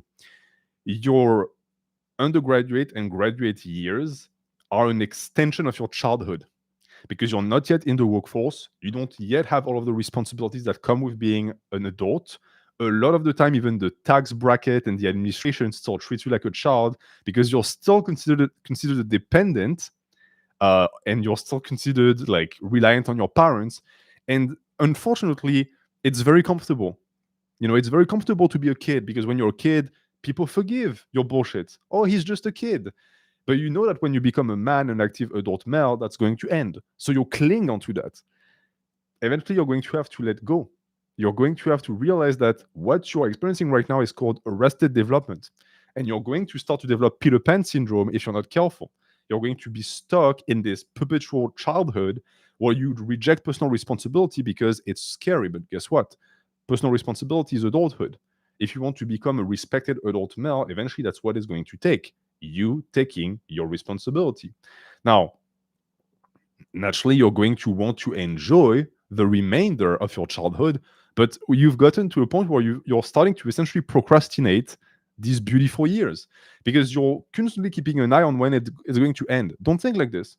When you eat a beautiful dish that you love, you don't think, oh, it's going to be over soon, it sucks. No, you enjoy every single bite because if not, it's the worst of both fucking worlds. Now you're clinging onto something that keeps you childish, and on top of that, you don't even enjoy it. So enjoy the rest of your graduate years, and then when it's over, it's over. And I can tell you that the transition from graduate to working adult is not that hard, and you actually have more freedom. If you're afraid of like becoming a drone, I don't know what graduate program you're in, but my years as a grad student were much worse than my years as someone who is employed. Because yes, of course, I'm selling my soul to a company for 8 hours a day, but they only have me for 8 hours. Once that is done, it's done. This is the fucking weekend. You think my company knows I'm doing this? No, because fuck them. They don't pay me for the weekend, so I get to do whatever I want. When I was in grad school, the weekends didn't exist. The weekend was an extension of the week. I had more work during the weekend. So if that allows you to see that maybe you're catastrophizing a bit and you're looking at adult life as something that is worse than it actually is, then I hope it can help you. Adult life is actually pretty fucking sweet. And then down the line, when you're married and you have kids, yeah, you have more responsibility, but hey, it's still pretty good. It's still a pretty good deal. Good night, Mr. Predator. Up.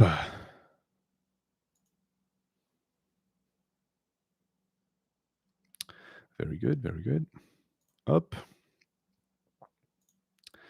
GD asks, hello, I just wanted to ask if it's better to pursue a career right now or relationships. I keep on hearing my successful friends saying that it is better to get your financial situation sorted first before a relationship.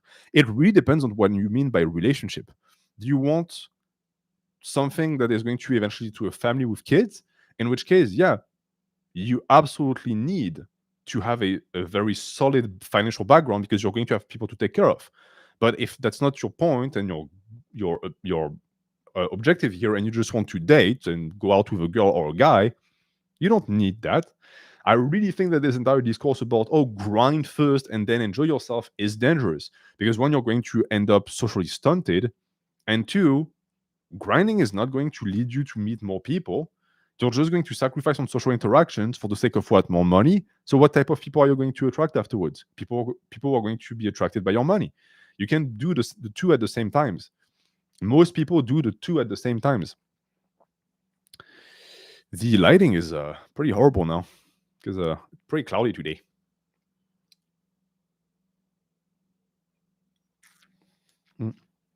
Okay, let's wrap up the coffee donations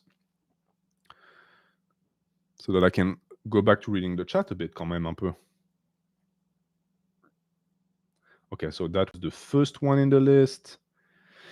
Luca asks, opinion on plastic surgery after you got your dream physique. So essentially you're saying opinion on plastic surgery once you've done everything you can to get a better body, and then you can no longer do anything, so you resort to surgery. Well, I would say that this is already a false pretense. There is no such thing. There is no point where any effort put in will result in nothing. That's not possible. You can always improve. The issue with surgery also being that it is oftentimes only a temporary relief, because right now you say, oh, well, if I get this thing fixed, I'll feel better. That's not true. And the stats actually corroborate that. I think it's something like 75% of all people who go for one surgery get a second surgery. And out of these 75%, 90% get a third surgery. And then 95% get a fourth, etc., etc., etc. It never ends. So personally, I don't believe in surgery. I believe in surgery when it comes to like health. Like you need a tumor removed or something like this. Okay. But for anything plastic related, no, it's a fool's errand because you're never going to be satisfied. Anything that you cannot change with hard work, keep as is. Because most likely these are just things that are part of you, man. Uh, like, let's take, for example, a nose job. Look at my nose. Okay, I have a big nose. I used to hate my nose. Now I love my nose. I think that going in to get a nice flat nose would be the worst thing I could do to myself because then I wouldn't be myself. It's like running away. And the problem too is that, well, that's going way beyond your question, but like we're starting to like uniformize everyone. You know, everyone looks the same. Everyone has the same straight teeth. Every woman has the same trumpet nose with the same puffed up lips with no wrinkles. We are in a time in history where we are anti-human to the point that things that are natural iterations and expressions of ourselves we go against and we try to remove. What is the problem of this? Like, why should it be? Why do people want it smooth all the time? It's so weird. I really think that this speaks to a lack of proper approach to personal development because surgery is in a way a cop out. It's so that you don't have to do the work to accept yourself and work on what you can do. So my personal opinion is no surgery.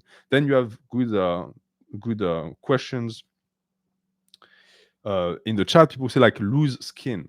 How about getting rid of loose skin? Well, loose skin you cannot change with your efforts. So I would say, yeah, that justifies surgery because you're never going to be able to remove it by yourself. What about gyno? Well, gyno is an hormonal imbalance and that can lead to complications. That to me is not vain. It's something that you can do. I'm not opposed to that. For me, it's more surgery like fake abs, fake pecs, like lipo. No, you can impact these things with your hard work. So don't do them. Up. Okay, and someone told me that they donated recently, so it should be at the top of the page. Let me check that. Click. Thank you guys for all the donations, by the way. I really appreciate it. Wow, Coffee is really thinking about it for a second, huh? Okay.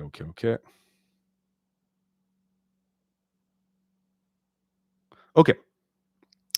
We have Nathaniel Reynolds who asks, I just can't check others as I don't enjoy conflict due to Christian parents who just let others walk all over them. And I emulated them for a while, but it isn't working. And I want to stand for myself and what I believe in. How do I get that asshole jerk mindset to be obstinate? So, you are told and raised to turn the other cheek. And you have found out really, really quickly that actually, even biblically speaking, it's not accurate at all. Because you don't turn the other cheek to your enemies and to people who are trying to hurt you. You punch these people in the face with everything that you have. For some reason, your parents never woke up to that realization, but you are realizing it. So that's already a good thing that you are realizing that this kindness of yours is no kindness because people take advantage of it all the time. And if you let it continue, what eventually will happen is that you will become a very mean person because you will start to resent others for taking advantage of the thing that you freely provide. Kindness is a finite resource. You should give it to people who are kind to you and that you love. The rest of the world can go fuck themselves. The best they will get from you is neutrality. And if they try to take advantage of that, negativity and aggressivity. How do you bring yourself to that when your entire upbringing told you to do the exact same thing? Well, it's what I said at the start. You microdose conflict. So the next time something minor happens with someone close to you, we start with people in your life that you're comfortable with, speak up. Speak up. And oftentimes they will try to guilt you into not speaking up. And you tell them, no, this is a boundary of mine. Boundaries are non-negotiable. Like I keep seeing people say, oh, well, you can't say that it's too extreme. It's my life, bitch. You want part of this? You want to be part of my existence? You respect my boundaries. If not, fuck yourself. Leave. I don't have time for you. That's what boundaries are. It's your castle. You open the door. whenever you want. No one gets to guilt you to open the door because, well, you're mean. No, it's be mean. That's great. Be mean. Start with that. Start with your parents. They're the ones who created you and made you like this. They get to, they get to experience what it means to have someone push back. You will even improve their life a bit. That is, if they can change at their old age, but that's a different question. Once that is done, you can start to push back on minor interactions with strangers. So something like someone bumps into you, you say, hey, you bumped into me. You don't have to be aggressive. You don't have to be Tony Montana. Just like speak up. You don't have to ask for an apology. Just say, hey, verbally say it. You bumped into me and I didn't enjoy that. So I'm going to verbally let you know. And most people, they're going to just apologize without you like getting physical. And then you escalate that more and more and more until you get to a point where every time someone does something to you that you don't enjoy, you say, hey, I didn't enjoy that. I don't like that. And it's jarring. Okay. I understand that most people have no boundaries. As someone who has very strong boundaries, I run into that problem all the time. When I tell people, hey, do not do that, they're shocked. They're like, oh my God, this person has preferences that they enforce with their words. Yep. And once you get to that point, you're good. And I can also tell you that once you get to that point, you're going to build a level of confidence that is going to reduce the amount of confrontation you get into. I would also recommend, someone says not even preferences, needs. The issue is that if you start to like frame it as a need, people are going to try and manipulate you psychologically by saying, well, that cannot possibly be a need, blah, blah, blah. It doesn't matter. Preferences is all needs. It's like, it's the same thing. I say it goes that way, so it goes that way. When it comes to me, the rest of the planet can do what they want. When it comes to me, I get to dictate the way people treat me. It's not treat people the way you want to be treated. It is tell people the way you want to be treated. And if they don't respect that, remove yourself. But and thank you for someone who actually pointed it out. That actually is a possible consequence of boundaries. Some people don't like boundaries and they're going to just turn their back on you. But these people, I can tell you, are not worth it. That's a good question, Nathaniel. All right.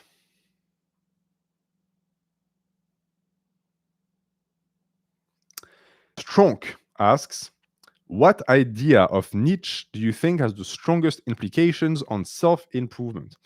People seem to focus on will to power and the Übermensch, but I feel like eternal recurrence is an underutilized concept. Well, I think you're right. Let's start with eternal recurrence. In French, l'éternel retour. It's a concept that is not discussed a ton when it comes to Nietzsche, but it's very interesting. So the notion is the following. When it comes to a philosophy or an ideology, when it comes to death, you have multiple interpretations. You can have the Christian interpretation that you go to hell, you go to heaven. That's one. You can have an idea of reincarnation, where you're going to be put in a different body, maybe even in a different species. That's also one. Nietzsche believed something entirely different. He believed that our life and our existence recurs eternally, meaning that whatever life you're living right now, you've already lived 1,000,000 times and you will live again 1,000,000 times. When you die, you will just go right back to the start and you will be born in the same body and go through the same existence. This philosophy is interesting because at first glance, it looks like a fatalist, determinist philosophy, saying, well, it doesn't matter what I do. Regardless of what I do, it's going to be the same existence. That's not what Nietzsche says. It is un exercice de pensée. He's telling you, hey, if that were to be true, how would you live your life? If you knew for a fact you don't get a second chance and that the way you live your life today is the way you're going to live your life for the rest of eternity, how would you live your life? Well, it should be by following what you think is right. And that is perfectly in line with self-improvement. Because now you will no longer be able to excuse yourself saying, well, okay, I'm not exactly aligned with my principles and I'm falling and I'm being weak and I'm doing things that I don't actually like. That doesn't align with what I think a man should be. But it doesn't matter because tomorrow is a new day, or maybe I'll get another chance. You won't get another chance. This is it. The things you do in life dictate who you are. Intentions and your thoughts don't fucking matter. Your actions do. So that is a very underrated. Someone says no creator. We're talking about Nietzsche here. It's a very underrated approach to life and its recurrence. And then There's will to power. And there's the Übermensch. The Übermensch that is, of course, greatly misunderstood. At this point, most people think Übermensch equals alpha male, which is already a quite opaque concept to start with. What defines the Übermensch is not the strength of his arms. It's not even the amount of willpower he possesses. What defines the Übermensch, in Thus Spoke Zarathustra, is the fact that he creates his own values. The Übermensch is someone who does not follow society, who does not follow morality. They follow what they think is right. And some people might shrug their shoulders and say, well, I do that. I doubt it. Most of us are slaves to the morality of our time and our epoch. And this is what we need to transcend to become Übermensch. Now, granted, Nietzsche was also perfectly cognizant of the fact that this was completely unrealistic and that the philosophy of the Übermensch is not accessible. That's sort of the point. The rare for the rare. Only the few will be able to access that, and maybe even no one will be able to access that, because the Übermensch is an ideal. It's something to strive for. It's not something you become. So I hope that answers that question. And then to finish with will to power that is often demonized because some people link it to less than friendly ideologies during World War II.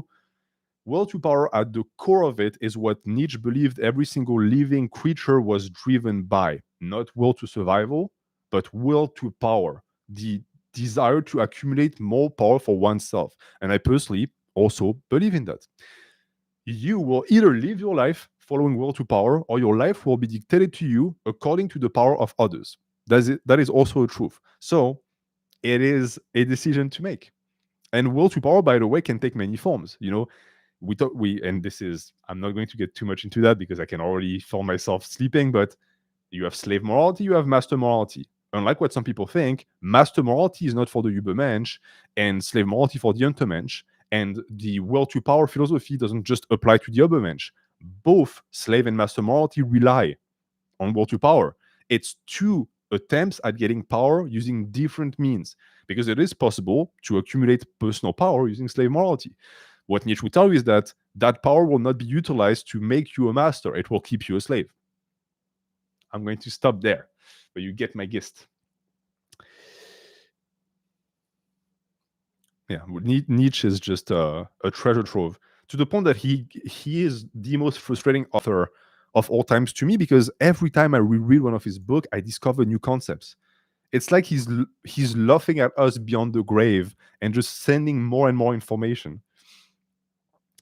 Chris Stang, there were misfits, who asked a second question. Any thoughts on Journey to the West? I love this story, and I think it's one of the greatest mythologies ever made. Sun Wukong is the OG male power fantasy, and he's inspiring to see because he reaches enlightenment. Happy to see Western audiences learn about it through the video game. Yeah, I've seen the game gain popularity, and if you like anime and manga, the majority of them are based off of Journey to the West. If we were to look at the hero's journey, and the fact that the hero's journey, regardless of culture, tends to be a reoccurrence of the same themes, well, the themes were birthed via Journey to the West. So if you have never actually engaged with that literature, I would say try and discover it. But I personally really enjoy it. And Sun Wukong as a character is also very interesting because he's not a purely archetypal Apollonian character. He's also very mischievous. So he has like that dark side that tends to be missing from Western mythology, that tends to be more black and white. But I think it has more to do with the culture that created it. And I don't know much about Confucianism and stuff like this, but it's very interesting. Up. Okay, then we have Onkar, who asks, how was it landing your first job after graduating college? I'm graduating December 2024 and applied for like 100 jobs and no responses. Any career tips? So, first and foremost, understand that this is through no fault of your own. It's not a personal failure. The job market right now fucking sucks. I speak as someone who has 6 years of experiences in tech for one of the biggest tech companies, who has 2 bachelors and who has a master's, and I struggle to get interviews. So it's not just you. Your first position after grad is going to be really, really hard to land. It might take upwards of a year. When I got my job, it was 2018, and I had applied to, just like you, 100 positions.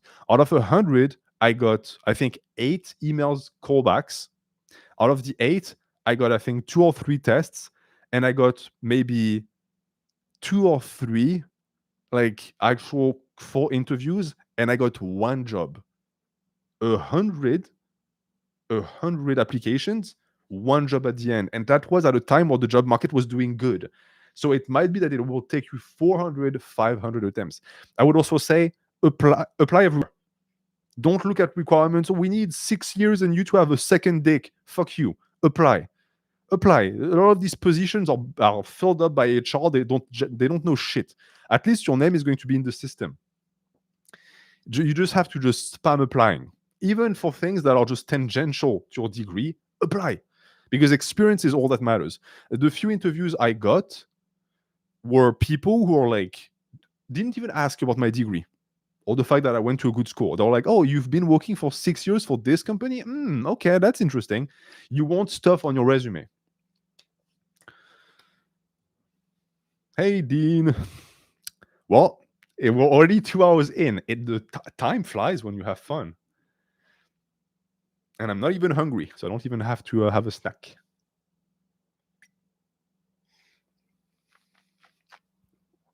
But always remember that if you ask a question that you really want to see answered, and I don't answer it today, the self-improvement stream is going to be a reoccurrence. It's going to come back every single month, like every other stream. But I'm glad that you guys are enjoying this. I know that last week was a bit meh because the sound quality was garbage and I wasn't able to show you the programs.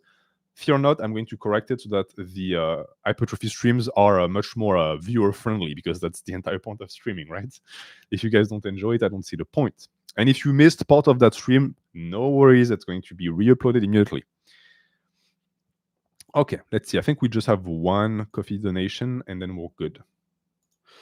Bernard, I work 60, 70 hours a week with 3 to 4 16-hour shifts and the rest 8-hour shifts. I also have a family at home. I'm roughly intermediate and want to keep progressing. So do you have any recommendations on how to lay out a program for this busy schedule? Well, first and foremost, I commend you for working so hard to provide for your family. That is respectable. And someone asked, what makes a man? Well, that makes a man, in my opinion. I worked 70 hours a week, like for a month in my life, and it burnt me out. So I respect you deeply. Now, the way you should schedule it is as follows. You have 3 to 4 16-hour shifts, and then the rest is 8-hour shifts. So, yeah, you don't even really get days off, do you? I would say don't train on the 60-hour shifts days. I think you already don't do that because you don't have the energy. On the 8-hour shifts, you have to figure out whether or not working mornings could be a solution for you. Because while it, yes, is going to cut into your sleeping hours, if you can wake up 35 minutes earlier when your family doesn't require you to be present, and you can sneak in a 30-hour workout, a 30-hour, Rich Piana is speaking through me, his spirit is possessing me. If you can sneak in a 30-minute workout, in 30 minutes, you can get between 4 and 5 hard sets. And that's really all you're going to get, and that's fine. So get what you can in the morning if possible, because we both know that when you're done with that shift and you come home and you have your kids and you have your wife and you have to handle this, you're tired, you just want to rest, you're going to skip. So get it done in the morning. Get your shit in as fast as possible. If you can get 2 hours of training done a week, that is already a lot. If you can get more than that, take it. But don't put yourself in a hole. All right. I think you should always prioritize being rested. Take naps whenever you can, if your kids allow you. But yeah, for people who have a very busy schedule, usually morning workouts are the way to go. Okay. I see that we have other donations, but I'm going to look at the chat a bit because we have a bunch of questions. Mr. Mwatka, how to show true love when the only love you experienced is materialistic love. So how to show true love when the only type of interactions you've had related to love were transactional in nature. I give, you take, I give, right? It's like the market, it's like the free market. Well, first off, the fact that you ask already tells me that you are cognizant of the fact that this is not the type of love that you wish to receive. You would like to be appreciated for more than what you can provide. And that is perfectly normal, and a lot of men are going to run into that. because we are oftentimes loved for what we do, not for what we are. It might take finding the right person. I don't know if you're a man or a woman. It doesn't really matter. There are a ton of people out there who will absolutely fall in love with someone because of the way that person makes them feel, because of the way that person is. That's not impossible. Love is not always transactional. Some of it is. But I think that the transactional part of love eventually is replaced by quote unquote unconditional love. But it does take time, and it does take being vulnerable, and that is scary. Stan Castellana. Hello Annette, je ne sais pas si tu as déjà vu ma question, mais que penses-tu des applis de rencontres? Pourquoi sont-elles mauvaises bien selon toi? Stan who asks, what do you think about dating apps? Okay. I open by saying that I am someone who has never used dating apps, ever, because I've never needed them. This is not a flex, it's just that I never needed them. I've always been able to meet women organically in my day-to-day life. I know and understand that at this point, for a lot of young men, that is not realistic, especially if you are in the workforce and you don't really have access to spaces with a lot of women. At this point, I think that it can have its place, but understand that a lot of these dating apps are essentially hookup apps like Tinder. Most people use Tinder to fuck. And you also have to keep in mind that as a man, there is an asymmetry. Dating apps are female skewed. They favor women. Why? Because there is always an asymmetry between how willing men are to engage with women and how willing women are to engage with men. The majority of guys that I know who use Tinder, they do this. They just essentially scroll. They don't even look at what they're scrolling at because it's useless. It's a numbers game. Women don't do that. Women are extremely selective because they know that most likely when they swipe on you, you already swiped on them. So they get you. They already know that they have the upper hand. This creates a market where hypergamy dictates that the very attractive men on these dating apps are going to get a lot of attention, and the average ugly dudes are going to get absolutely nothing. And that is going to be just shattering for your ego. It's going to be horrible. So at that point, yes, dating apps are bad. If you are a fugly dude, you don't even get to tap into what would make you attractive. Because if you're ugly, face, height, like that's not available for you. You can have charisma, you can be funny, you can have resources, but people don't see that on dating apps. So if that's the case, organic meeting is the only thing left, if you can find it. But I really personally am opposed to dating apps. Just I think they are a symptom of a failure. The fact that it's no longer possible to just approach a woman. Like you see a gorgeous babe, you should be able to come up to her and start talking. But it's a lot of men don't have the confidence to do that, and there are a lot of spaces where it's seen as unacceptable. What if you get matches but fumble them? Well, that's going to be for next week, the dating Q&A.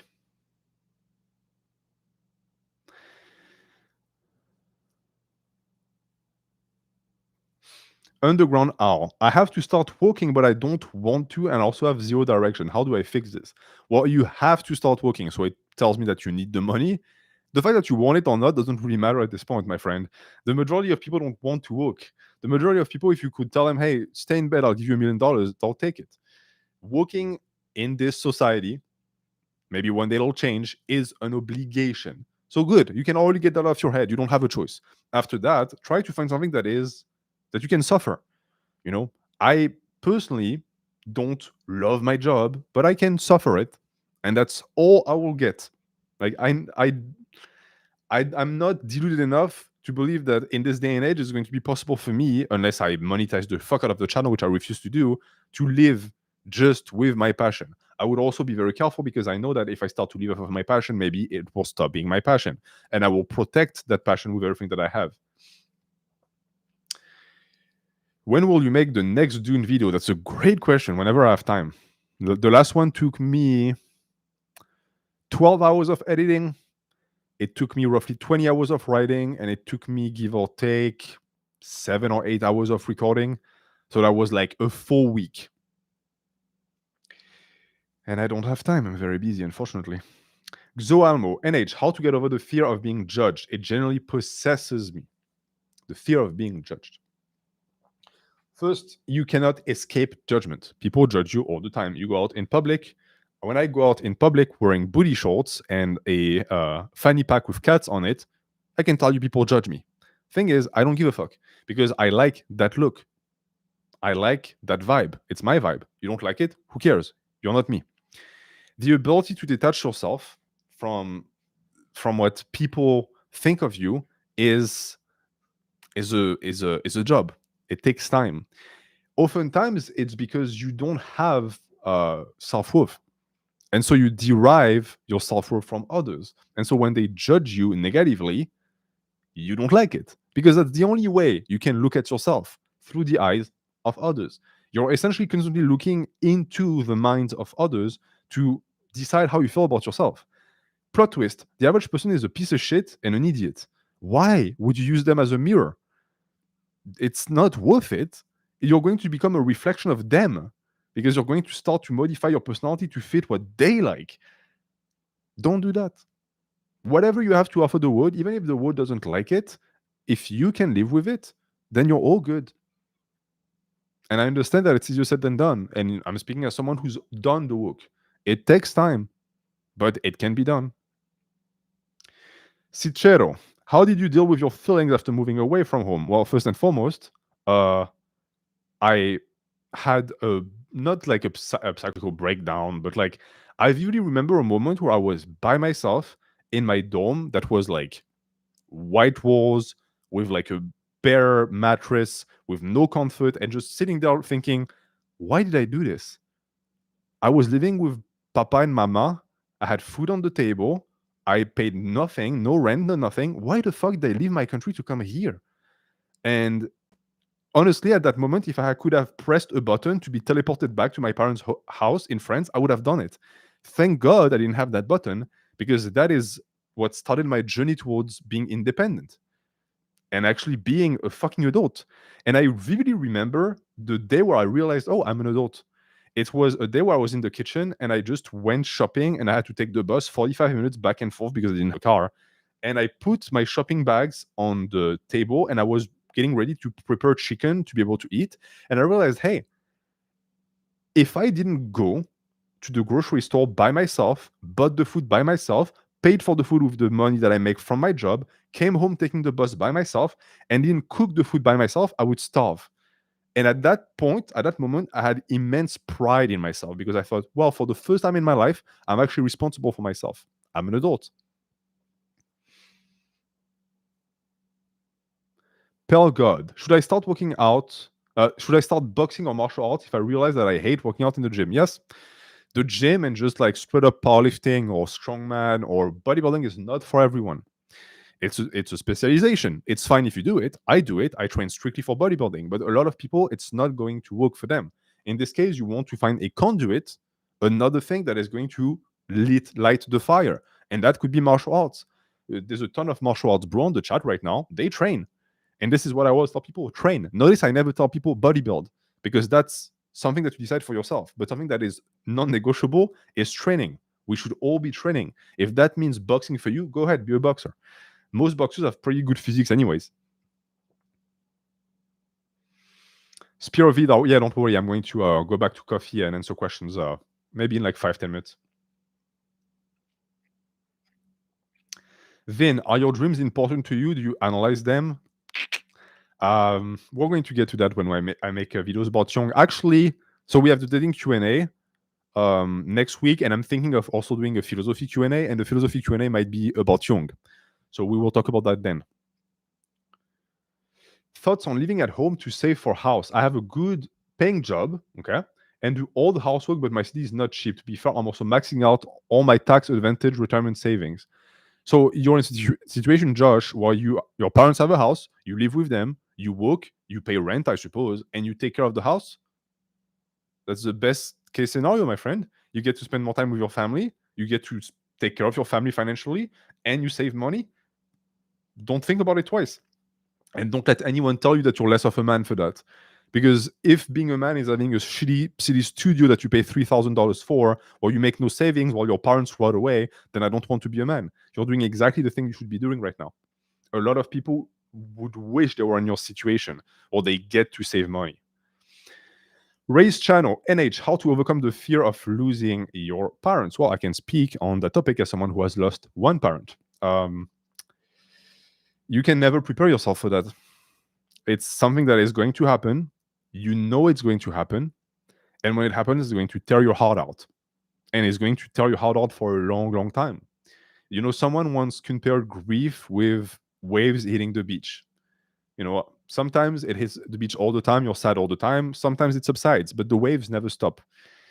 I would say enjoy your parents for as long as they're there. And this is a message to the chat right now, because I know that some of you guys, you don't call your mom because, oh, she's annoying. Fucking call your mom. Call your dad. Tell them that you love them. Like, you don't have them forever. Let them know. If they are good parents, let them know. I end every single phone call with my mom with I love you, because I do. Let people know.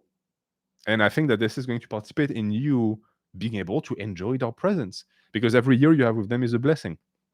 And the years that you don't have them, well, they will suck anyways. So you don't need to mentally prepare for that.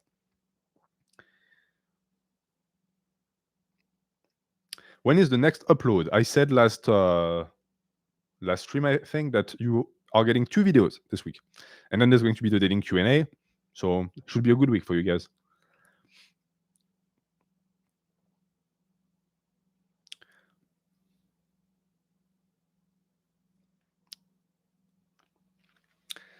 I'm starting to get hungry. I'm questioning whether or not I should go get a snack. Because it's like, you know what? This is a self-improvement hack. If you think, hey, should I do this? Most likely you should. So what I'm going to do is I'm going to hide the camera, and I will be right back. Take that time to go get a snack.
Je suis de retour, mes petits coquins.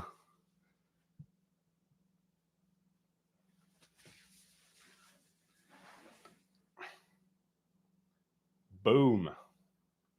I'm back.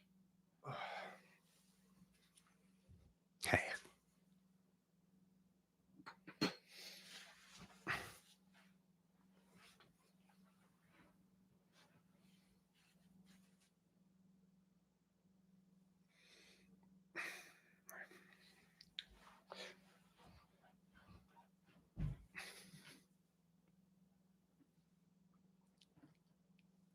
Hop.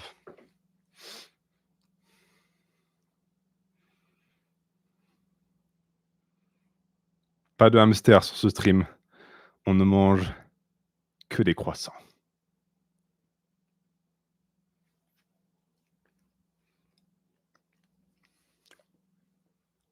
Baby croissant. Tiny croissant. Ah, voilà, c'est mieux comme ça.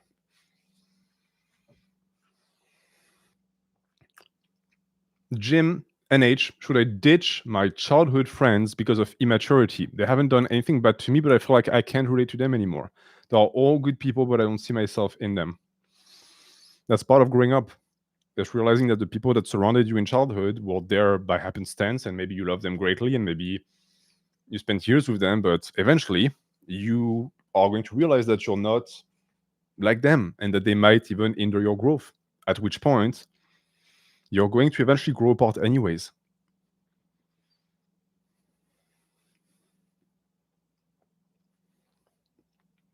Tu t'autorises à appeler ça des croissants? Eh, Je fais ce que je peux, hein. Je suis en Amérique, hein. Tu crois qu'ils font des croissants comme chez nous avec le beurre et tout? T'es un fou, toi? Tu crois qu'il y a des baguettes ici? Someone saying, how do I dare calling this croissant? Fuck. That's what I get here. Look at how small they are. Frame of reference with my face. They're not bad. They're very dry, though. How often do you return to France? Never. I haven't been back in like 7 years. Because I don't want to be back.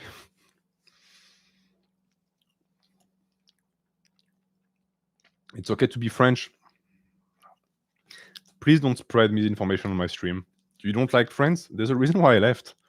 France is horrible, especially Paris. It is exactly the opposite of what I want in a society. Last time I went, I almost got stabbed 2 times. Will you stream with other people sometimes? Yeah. Actually, yeah. I'm thinking of inviting other Nobronadis for the hypertrophy streams. Kila Kim Jim, did you have a fear of driving when you first got your license? How did you overcome it? No. The first time I drove, actually the second time I drove. The first time I drove, I was in a parking lot with my wife. And the second time I drove, my mother-in-law, I guess, took me directly to the highway. So I went parking lot, highway. And I was perfectly comfortable. Like, driving came naturally to me. It's not something that I had to learn. I think it really depends on like your spatial awareness and how confident you are behind the wheel. But if you are someone who struggles with driving, I would highly recommend that you drive with someone who is not prone to anger and who is very patient, aka not your dad. When did you get your license? I got my license in like 2020, I think. Yeah, 2020. Because my wife rightfully said that if she's pregnant and I don't know how to drive, I was sort of fucked. So I had to drive. But I lived in Paris for 20 years and you don't need a car.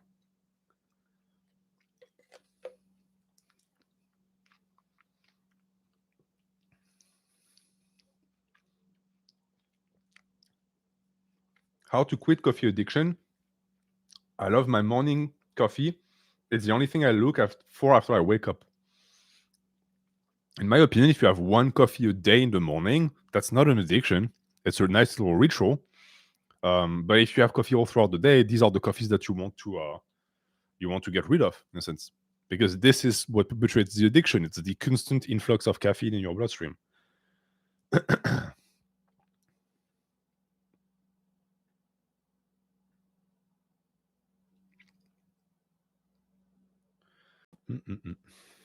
Croissant quand même un peu. Hein.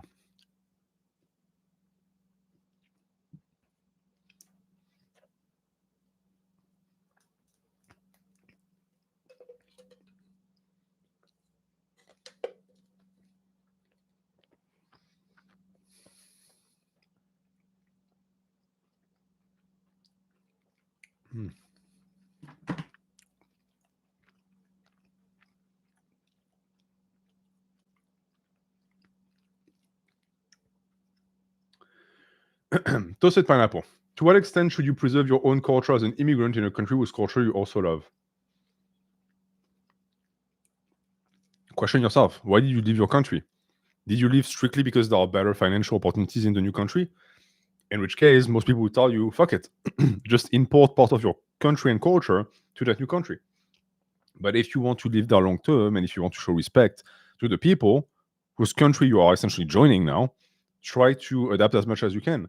Understanding also that we now live in an age where you bringing your culture over is going to be seen as a net positive. Like, unless you're dealing with some boomer, I don't really see people nowadays who like get upset when Latinos in the US bring Latino culture. They bring good ass food, they bring good music, they bring family values. I understand that this is not necessarily the most popular take, but I live in France. I lived in France. Now I live in the US. 2 countries with a huge immigrant population. And the culture is now a result of that immigration. How do you know the Parisians who try to stab you aren't just scared you are a mutant? That's a very good question. I don't know. Sincèrement, est-ce que les baguettes te manquent? Yes. Yes. Good bread. I miss good bread. What does one favorite Pokemon says about oneself? Depends. If your favorite Pokemon is female, I think you're a degenerate. And you most likely have a very questionable browser history. Comment trouver la femme à marier? That will be for next week, my friend. Zizou. Only Germans make good bread. You guys make good beer, you make good sausage, and you make good sauerkraut.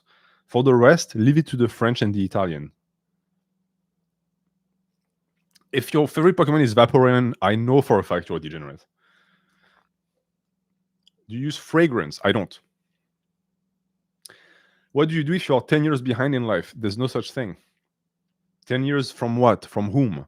From the standard that society imposes on us? You are not 10 years behind. You're the age that you are right now, and you are the age you're going to be tomorrow when you wake up. So when you wake up, do the things that you wish you had done 10 years ago.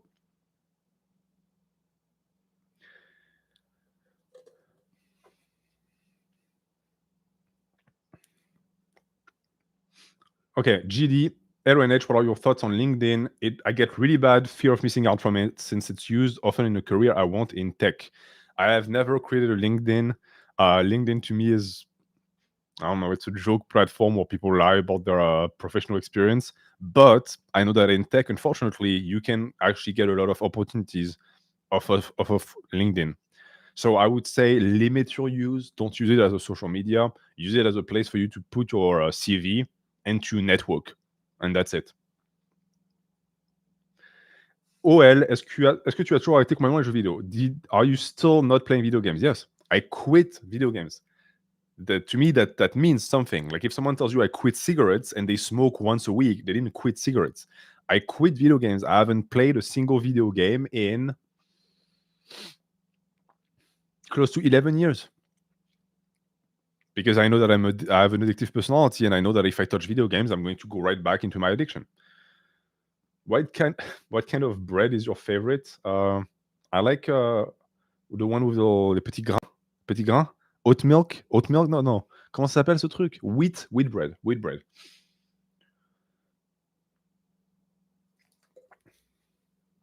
NH from Kazra, who asks, NH from experience, I realize that I'm unlovable romantically. No such thing.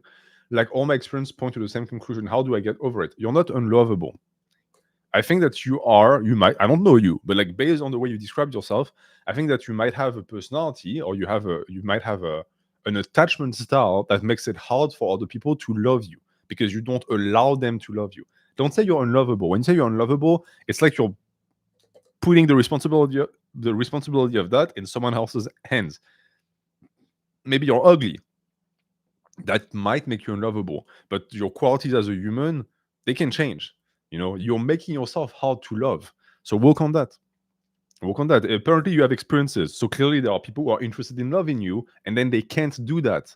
Find the thing that prevents it, which most likely comes from you, and fix it. Is it bad to be cynical? Yes, I think so. And you're talking to someone who is deeply cynical. I don't like that part of me because it's just robbing you of the joy of existence because you're constantly looking to the. In a sense, it's also a cop out in reality. Cynicism is a cop out because that way you can constantly live in a pseudo ironical state and you can constantly like disregard the way things make you feel. It's not mature. And skepticism is extremely similar.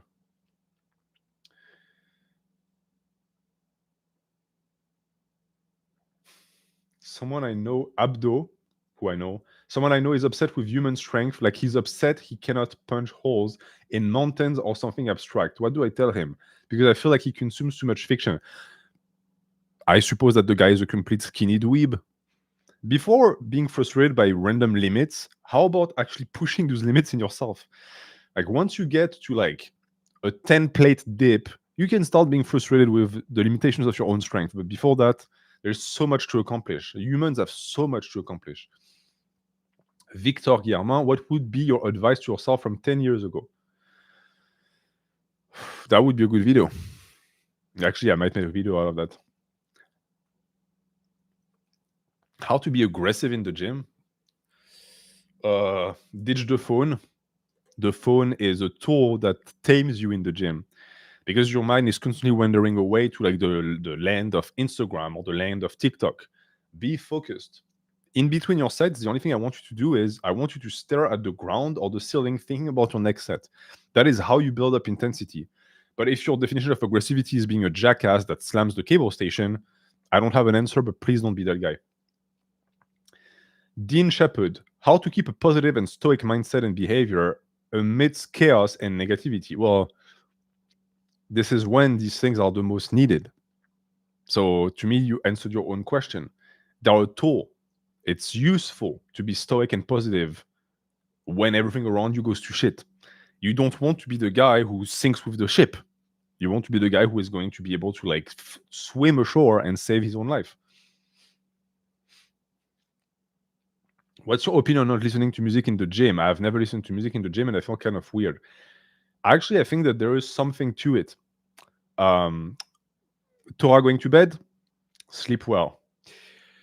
I think there's something to it. I try to limit my music intake as much as possible because music is extremely powerful. It's a powerful motivator. But if you listen to music all the time, especially if you're constantly listening to loud music and bangers, you're going to desensitize yourself. It's like caffeine. So you want to reserve these bangers for when you hit these hard sets. Outside of that, you really want to be listening to, for a podcast, for example. 95% of my gym sessions, I'm listening to a podcast. I'm listening to something like about philosophy or classical music that keeps me nice and even. That way I can spike when it's time to actually produce. Is it bad to listen to music all day, every day? I think so, yeah. It's a form of addiction that is not discussed enough. But to me, it's the sign that you're not comfortable with your own thoughts because you're constantly trying to like drown them into something else, into a background noise, into music. It might even be said that in terms of like dopamine receptors, you're frying them because you're constantly triggering them with music. Un peu de croissant quand même.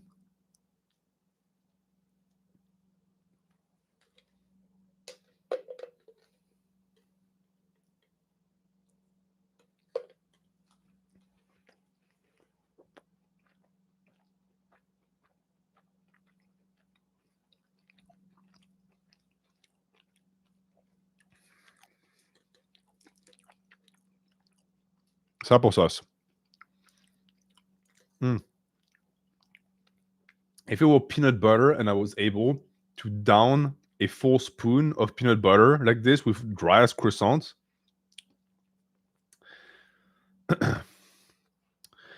If you ask hypertrophy questions, I see them and they're good questions, but you're going to have to wait for the hypertrophy stream, my good friends. Any French philosopher you enjoy reading? Bergson, Derrida, Deleuze, Badiou. I like Bergson a lot. Bergson, le Bergson, le rire de Bergson.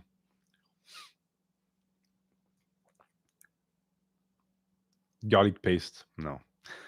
We eat raw garlic only in this house. Okay, let's take a look at coffee. We have direct questions from coffee. I think we do. I wish I could click on all of them at once. It would be easier for me. Ouais. On va cliquer. Ça clique. Putain. Oh là là. Attends, parce que paiement, je pense que si je fais ça, ça marche. Aha. Okay, so let's see. The last question I had was from Bernard, and now we have one from Ragiven. NH, how do I just start? I want to improve even a little bit, but I struggle to even start, letting my days just pass. You are procrastinating, and it's in a sense created by anxiety, and it triggers anxiety, so it's the worst of both worlds. You know what must be done. You just don't want to do it. But we also both know that you would feel much better if you did do it. So here's what you want to do. Start small. Because when you start small, you get small paybacks, but you get a payback. So you're going to, in a sense, condition yourself, like Pavlov's dog, into doing the things that you know you must do. Young men have a tendency to fantasize about the day where I will do this and the day where I will finally make a big change and become the man that I want to be. And that day never comes because it's too much. You're looking at it as in you are going to climb the mountain at once. But no, you climb the mountain one step at a time. Start with one step. You're going to be rewarded for that one step. Take another step. But at the end of the day, the only person that can do that is you. Procrastination is a curse that we impose on ourselves. And we have another question by Nathaniel. Finally, as my principles are now shifting and the like, how do I gain confidence in my new ideals, especially since they are constantly being pressed on? How do I continue despite knowing that it might not be the right path? One, you can never know if something is the right path until you are deep into the path. That is something that Musashi himself used to say, and it also aligns perfectly with the question we just got. If you stop before you even start and you ask yourself, is this the right one? You question yourself and you will only do something if it's the right one. You will never do anything because there is no such thing as the ability to predict in advance if things are going to work out. That is part of the fear that accompanies taking action. You never know what the consequence is going to be. It could be bad, but if it's bad, so what? Go back to the drawing board, do it again. So for that, push that away. That is not a productive mindset. Then, now that you have new principles that are more aligned with what you want in life, how do you gain confidence in them? Well, you apply them, you stick to them faithfully, loyally, and you see what they do for you. Chances are they're going to improve your life. Once they start improving your life, past the difficulty of implementing them, you're going to stick to them. See, this is how I personally approach principles.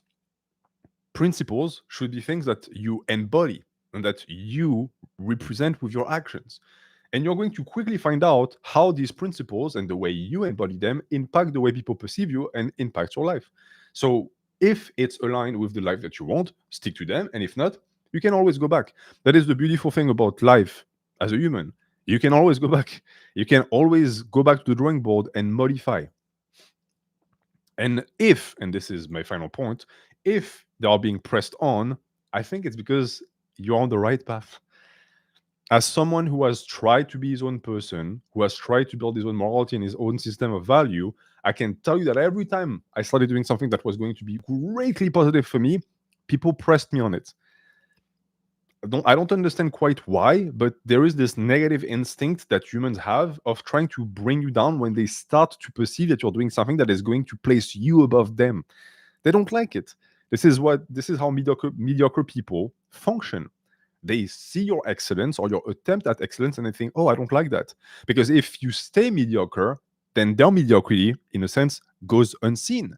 But if you become great, well, now you cast a shadow on their bullshit. You shine so brightly that they are exposed and they don't like that. That's a sign. That's a sign you're doing something good. Use these people as a weather radar. That's the only thing they can be used for. But that's another good question, Nathaniel. And as always, apply. Okay, don't. Self-improvement talk can be addicting. I'll recognize that. This is the danger of this stream. You might get a lot of motivation from it that you do nothing from or for. So don't do that. Always apply. And then we have Soppy Biscuit, who asks a question that has nothing to do with the stream, but I'm going to answer anyway. What do you think about adjustable dumbbells? I think the new Pepins seem really convenient for the price versus adjustable dumbbells are a trap because they're very expensive on themselves, and then the plates that you put on them are also very expensive. They're annoying to shift around, etc. Only invest in them if you know for a fact you're going to use them at least 3 times a week. If not worth it. Sean, hey, I'm conflicted with continuing with Christian belief or to have my own morality. I think I'm more the latter, but I fear it takes too long. If you're already at a point where you are already actively doubting the things that you're being taught by the Christian dogma, you're already too far gone.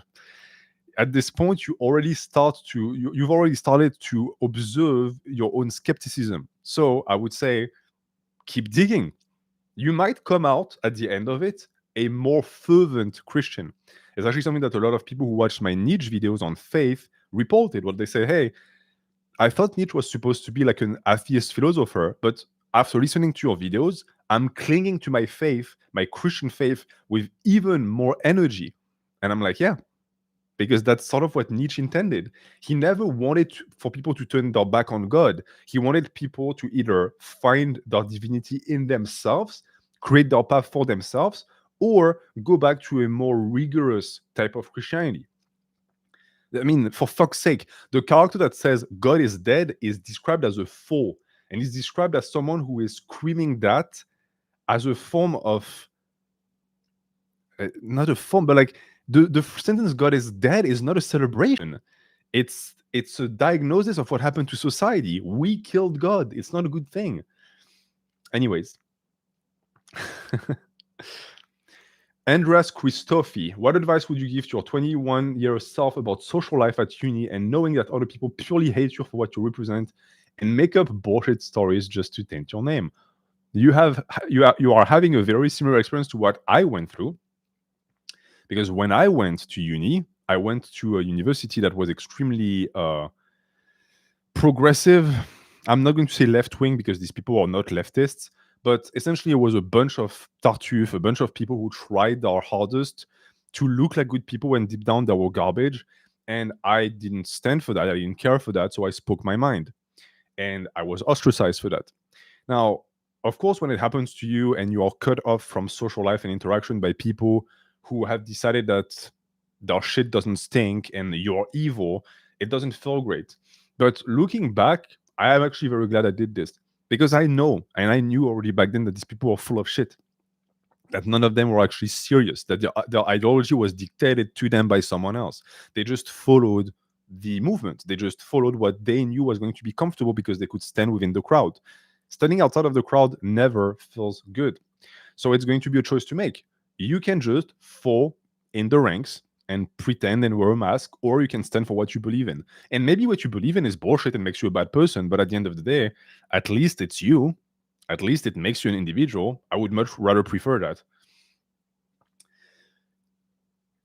NH, will you ever do a video on jujutsu? I think there are a lot. Yes, I think there are a lot of interesting philosophies in the manga.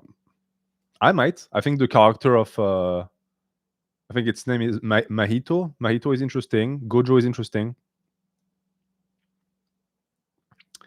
There's a lot of discussion around like morality and Nietzschean philosophy in JJK. You're expelled for saying what exactly? I was never expelled. You cannot be expelled from a public university. I was ostracized, not the same. People didn't like me, which was fine because I don't like people. So it was a win-win situation for me. The only people that liked me were like the Marxists, because they were actually like into an ideology that made some sort of sense. And then like the few people who had more right-wing ideas, who were like, oh, he's one of us. Not really, but at least these people were for freedom of speech. So how can you become more articulate? You have to articulate. You have to talk. You know, I have this platform, and so I use it to talk to you guys, and that allows me to greatly improve. Public speaking is great. Discussion circles is great. If you have a book club in your city, join the book club.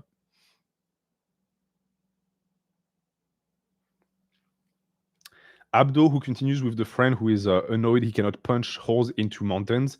The issue is he's a regular gym goer. He's sort of obsessed with having abstract ideals, like having inhuman capabilities, and he's mad he can die to something like a fat old dude with a bullet. That's life. You can be Mr. Olympia and have massive biceps. Yeah, some guy can literally just sneaking behind you, smash your head with a bottle, and you're dead. That's the fragility of existence. I don't know why this guy is mad about it. Someone said only dorks go to book clubs. My friend, only women go to book clubs. So if you want to meet a woman who's intelligent, go to a book club, because you're going to be the only dude. You're going to get literally your choice of the picking.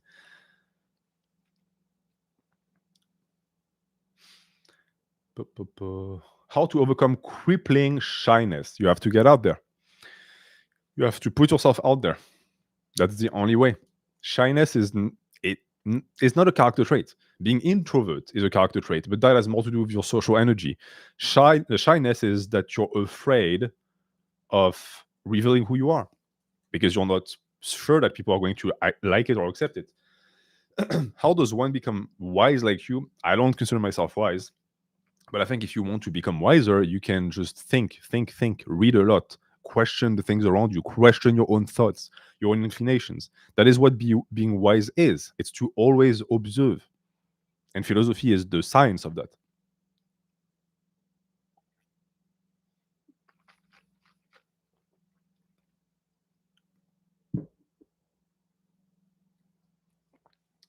Let's see. Someone said that they have a question on coffee. So I'm going to check that. Up, we have Onka, who asks, what is a good philosophy book I should start with that'll be easier to start off? I took philosophy/ethics in college and it was boring and tedious, unsurprising. But seeing you and PewDiePie reference philosophy all the time makes me want to learn a little. So, if you are a fervent adept of the Pewds, you most likely have heard of Sun and Still by Yukio Mishima. I actually do not recommend that you start your philosophical journey with Sun and Still because it's very abstract, it's very poetic, and it's going to confuse the fuck out of you and even bore you a bit. Instead, I would recommend you start with Stoicism, start with Seneca, start with Marcus Aurelius. These texts are extremely easy to understand, and they are also easily applicable in your day-to-day life. Stoicism, to me, is the first step on your philosophy journey. Once you've done that, you are to decide where you want to go. You can study existentialism.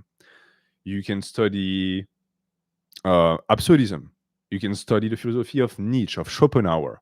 You can study Marxist philosophy, which is a philosophy. You can study postmodern philosophy. It is really up to you.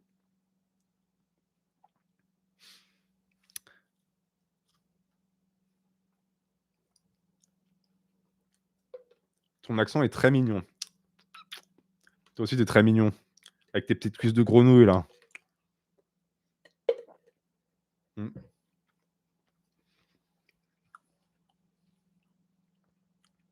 It must be so confusing when I speak French for people who don't speak French. Mm. What's the thing your wife said or did to you that improved yourself the most? Ever since we've been together, my wife has been on a crusade to make me less rigid. Because my entire life, I've been hyper rigid. Unsurprisingly, I follow a schedule. If the schedule doesn't align or if something goes against the schedule, I freak out. I used to freak out. And my wife rightly told me, hey, you can't live like this because life is random. Chaos is part of existence. You have to accept it. And so I need to give her a medal because she was really patient with me, but she slowly but surely helped me work on my flexibility. And I'm now much more flexible.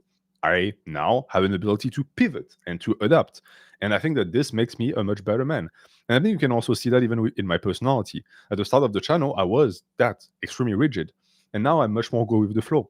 And I enjoy it greatly, actually. Because I realized that talking about, again, the chains we described earlier, I was chaining myself up for no fucking reason. Discipline can become a straight jacket. Can you treat narcissism? Depends what you mean by treat. The narcissistic thoughts and traits will always be present, but their impact on your relationships can be mitigated if you go to therapy and if you actually develop strategies to be able to like rally you in so that you don't take advantage of the people in your life. Adriano, hi NH. Thought all my life I've had unexplained anger bursts at totally random moments. How can I stop having to deal with those? Are they really random? You know, it could be an hormonal imbalance, but it could also be just trauma. Because what you're describing looks like PTSD to me. So look back into your past and look at events that might have left a very strong impact on you, and then try to figure out how these events reoccur in your life. You know, like for me, I know for a fact, and I'm not claiming to have PTSD. I'm just saying that I've went through a lot of bullying when I was a young man, and that bullying was physical in nature, and it always started the same way, with someone touching me. And it was always like someone like pushing me like this, or someone slapping me in the back of the head, or someone like doing this. I'm at a point now that if someone, even friend, like someone who's friendly or not aggressive, does that to me, my brain immediately goes into fight mode, and like I see red, because my brain is like, hey, whenever something like this happens to you, then you get beat up. So like step up. It's the same. You have to exercise your own demons and figure out where the anger is coming from. I guarantee you that the anger is not random. Anger is a defense mechanism to protect you from something, but it can also become the demon that consumes your life.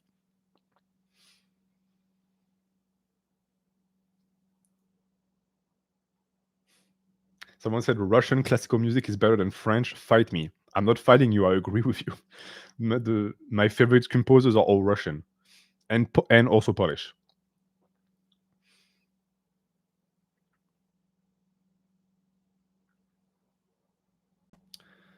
How to fix chronic procrastination? You make lists and you make sure that you stick to the list. Essentially, you have to develop discipline. And the older you get, the harder it is, which is why giving discipline and teaching discipline to kids is essential, because it makes them hyper privileged because they will outcompete anyone else.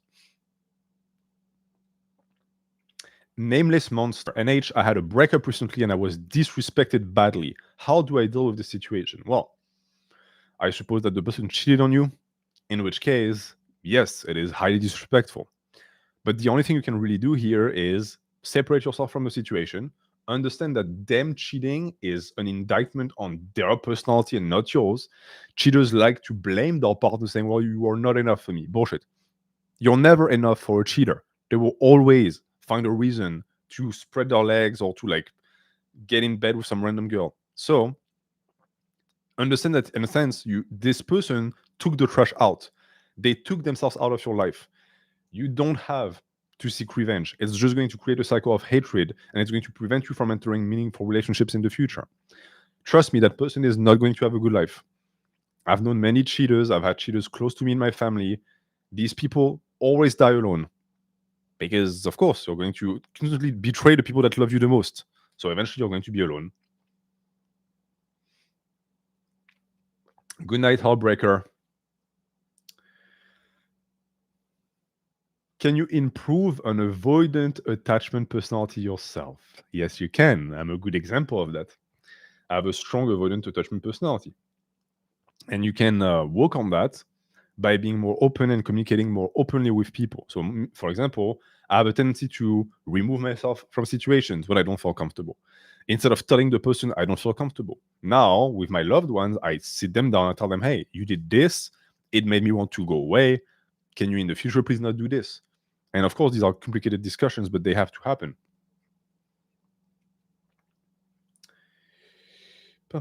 Est-ce que tu penses que la mentalité française va ultimement détruire le pays? Do you think that the loser mentality that is so prevalent in France is going to destroy the country? It already has.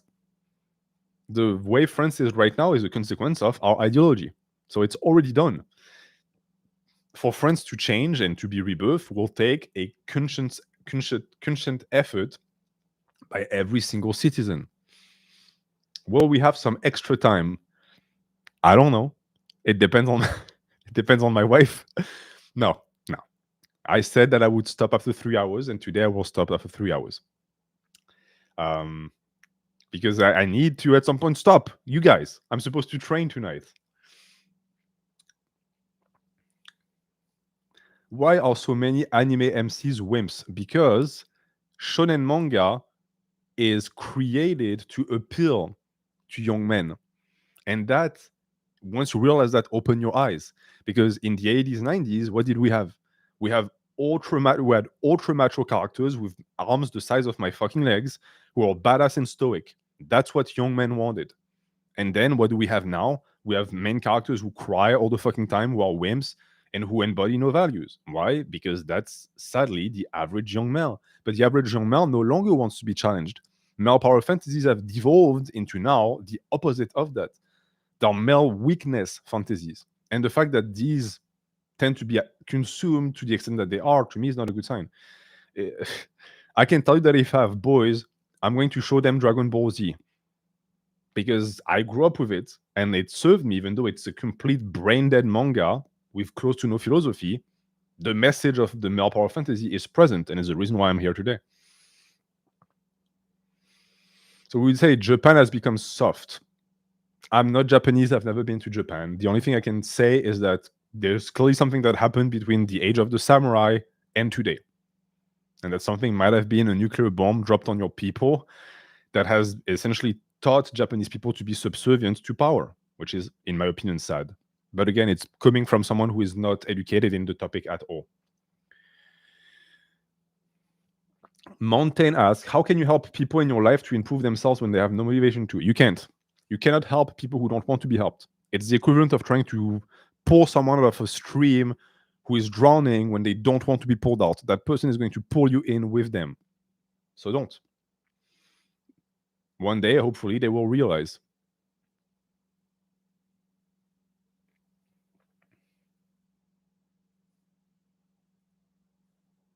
Chris lives. I've built a lot of discipline and ethics in other areas of my life, but I still struggle with taking steps to improve my dating and social life. Is there a reason I can do one and not the other?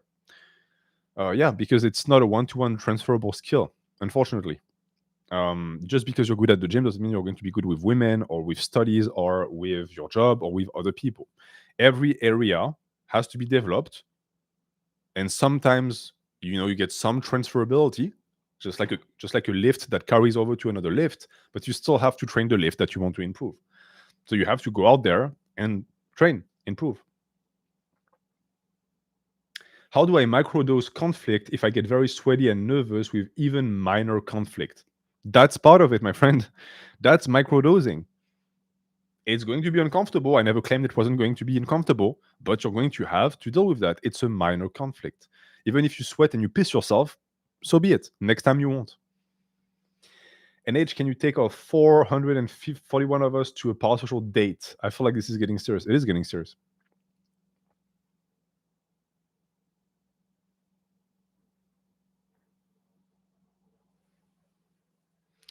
How to meet people at university if I'm totally new and don't know anyone there? Go up to people and start talking to them. You are literally at the place where it's the easiest because you guys share common interests, and you can literally you get to read people's minds and know what their interest is based on which classes they're taking. So it should be easy as fuck. Also, you have clubs. Join clubs. You're joining the chess club. Gee, I wonder what the people at the chess club like to do.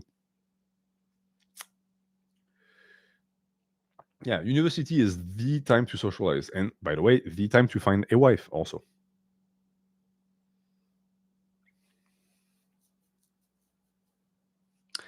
Askai asks, why? Why do certain people just want to be better while others simply don't, even when there is help offered to them?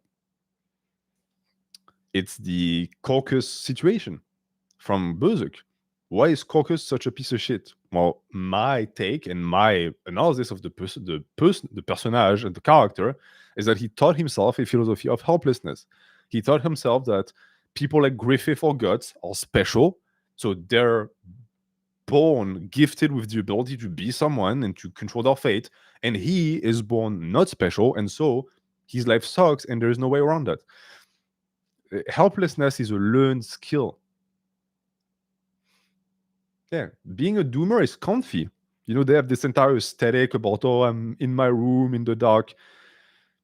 At the end of the day, they're cowards because not facing the reality of existence is a coward's move.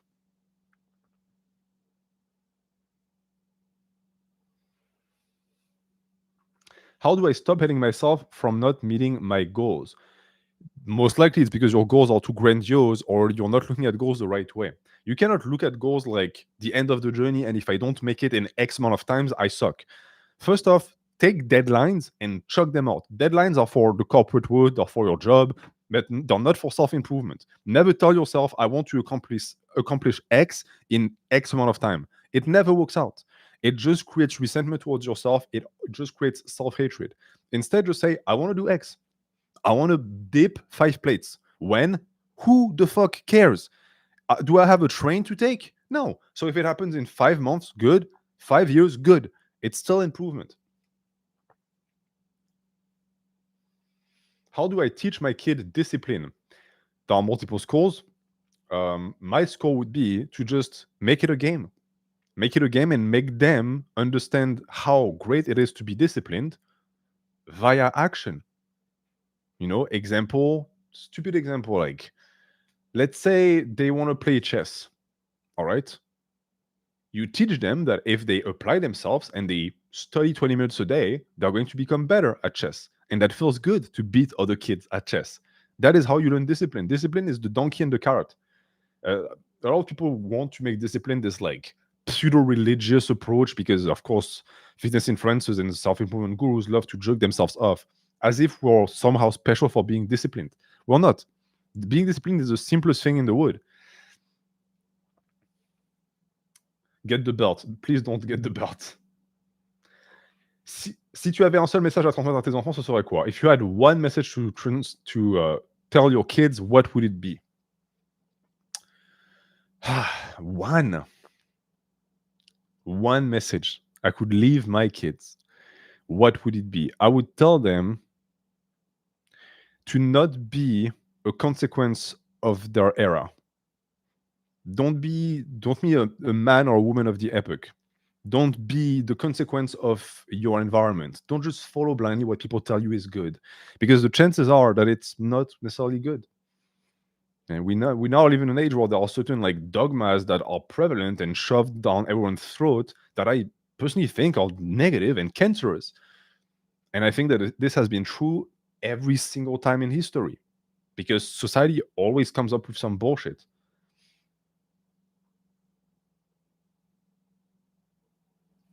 Damn, these croissants be good. But I only ate one and I have 3 left. So I'm going to wait until the stream is over. We have 1 minute left for the stream. So I'm going to check out a few questions on coffee, my good friends. And then I'm going to leave you because it's already been 3 hours. Up. And for next time, I will know, and I will not faint you guys with a stream on the side. Okay, we have no more questions on coffee, so that's perfect. Keep in mind that the donations for coffee are only open during the streams, right? For the questions. So if you post questions when we're off stream, I'll have a tough time getting to them. And we're going to end with Sarah's Mugger question, who asked, UNH, when are your Halloween stories coming out? I'm thinking of doing a special Halloween stream where we'll be telling you a bunch of stories live. I'm not promising anything because I don't know yet what I'm going to be doing on Halloween, but that is a possibility. So that is that. Thank you guys very much for attending the stream. It was great fun, as always. The 3 hours flew by.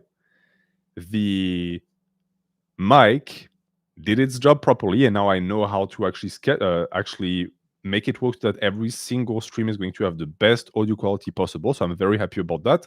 For the people who are watching on replay, the mic has greatly improved your experience. I hope you liked it. If you want to help the stream, pledge a membership, you can do so. It's the first link in the description. It's the coffee page. And that is that. So I'm going to pledge you goodbye.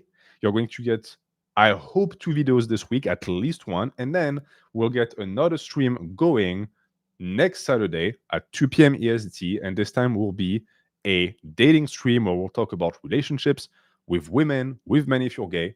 We'll talk about how to interact with your friends, parents, how to build these connections, and how to create a healthier life for ourselves. So that is that. Thank you very much. Thank you for watching, and see you very soon. Mwah.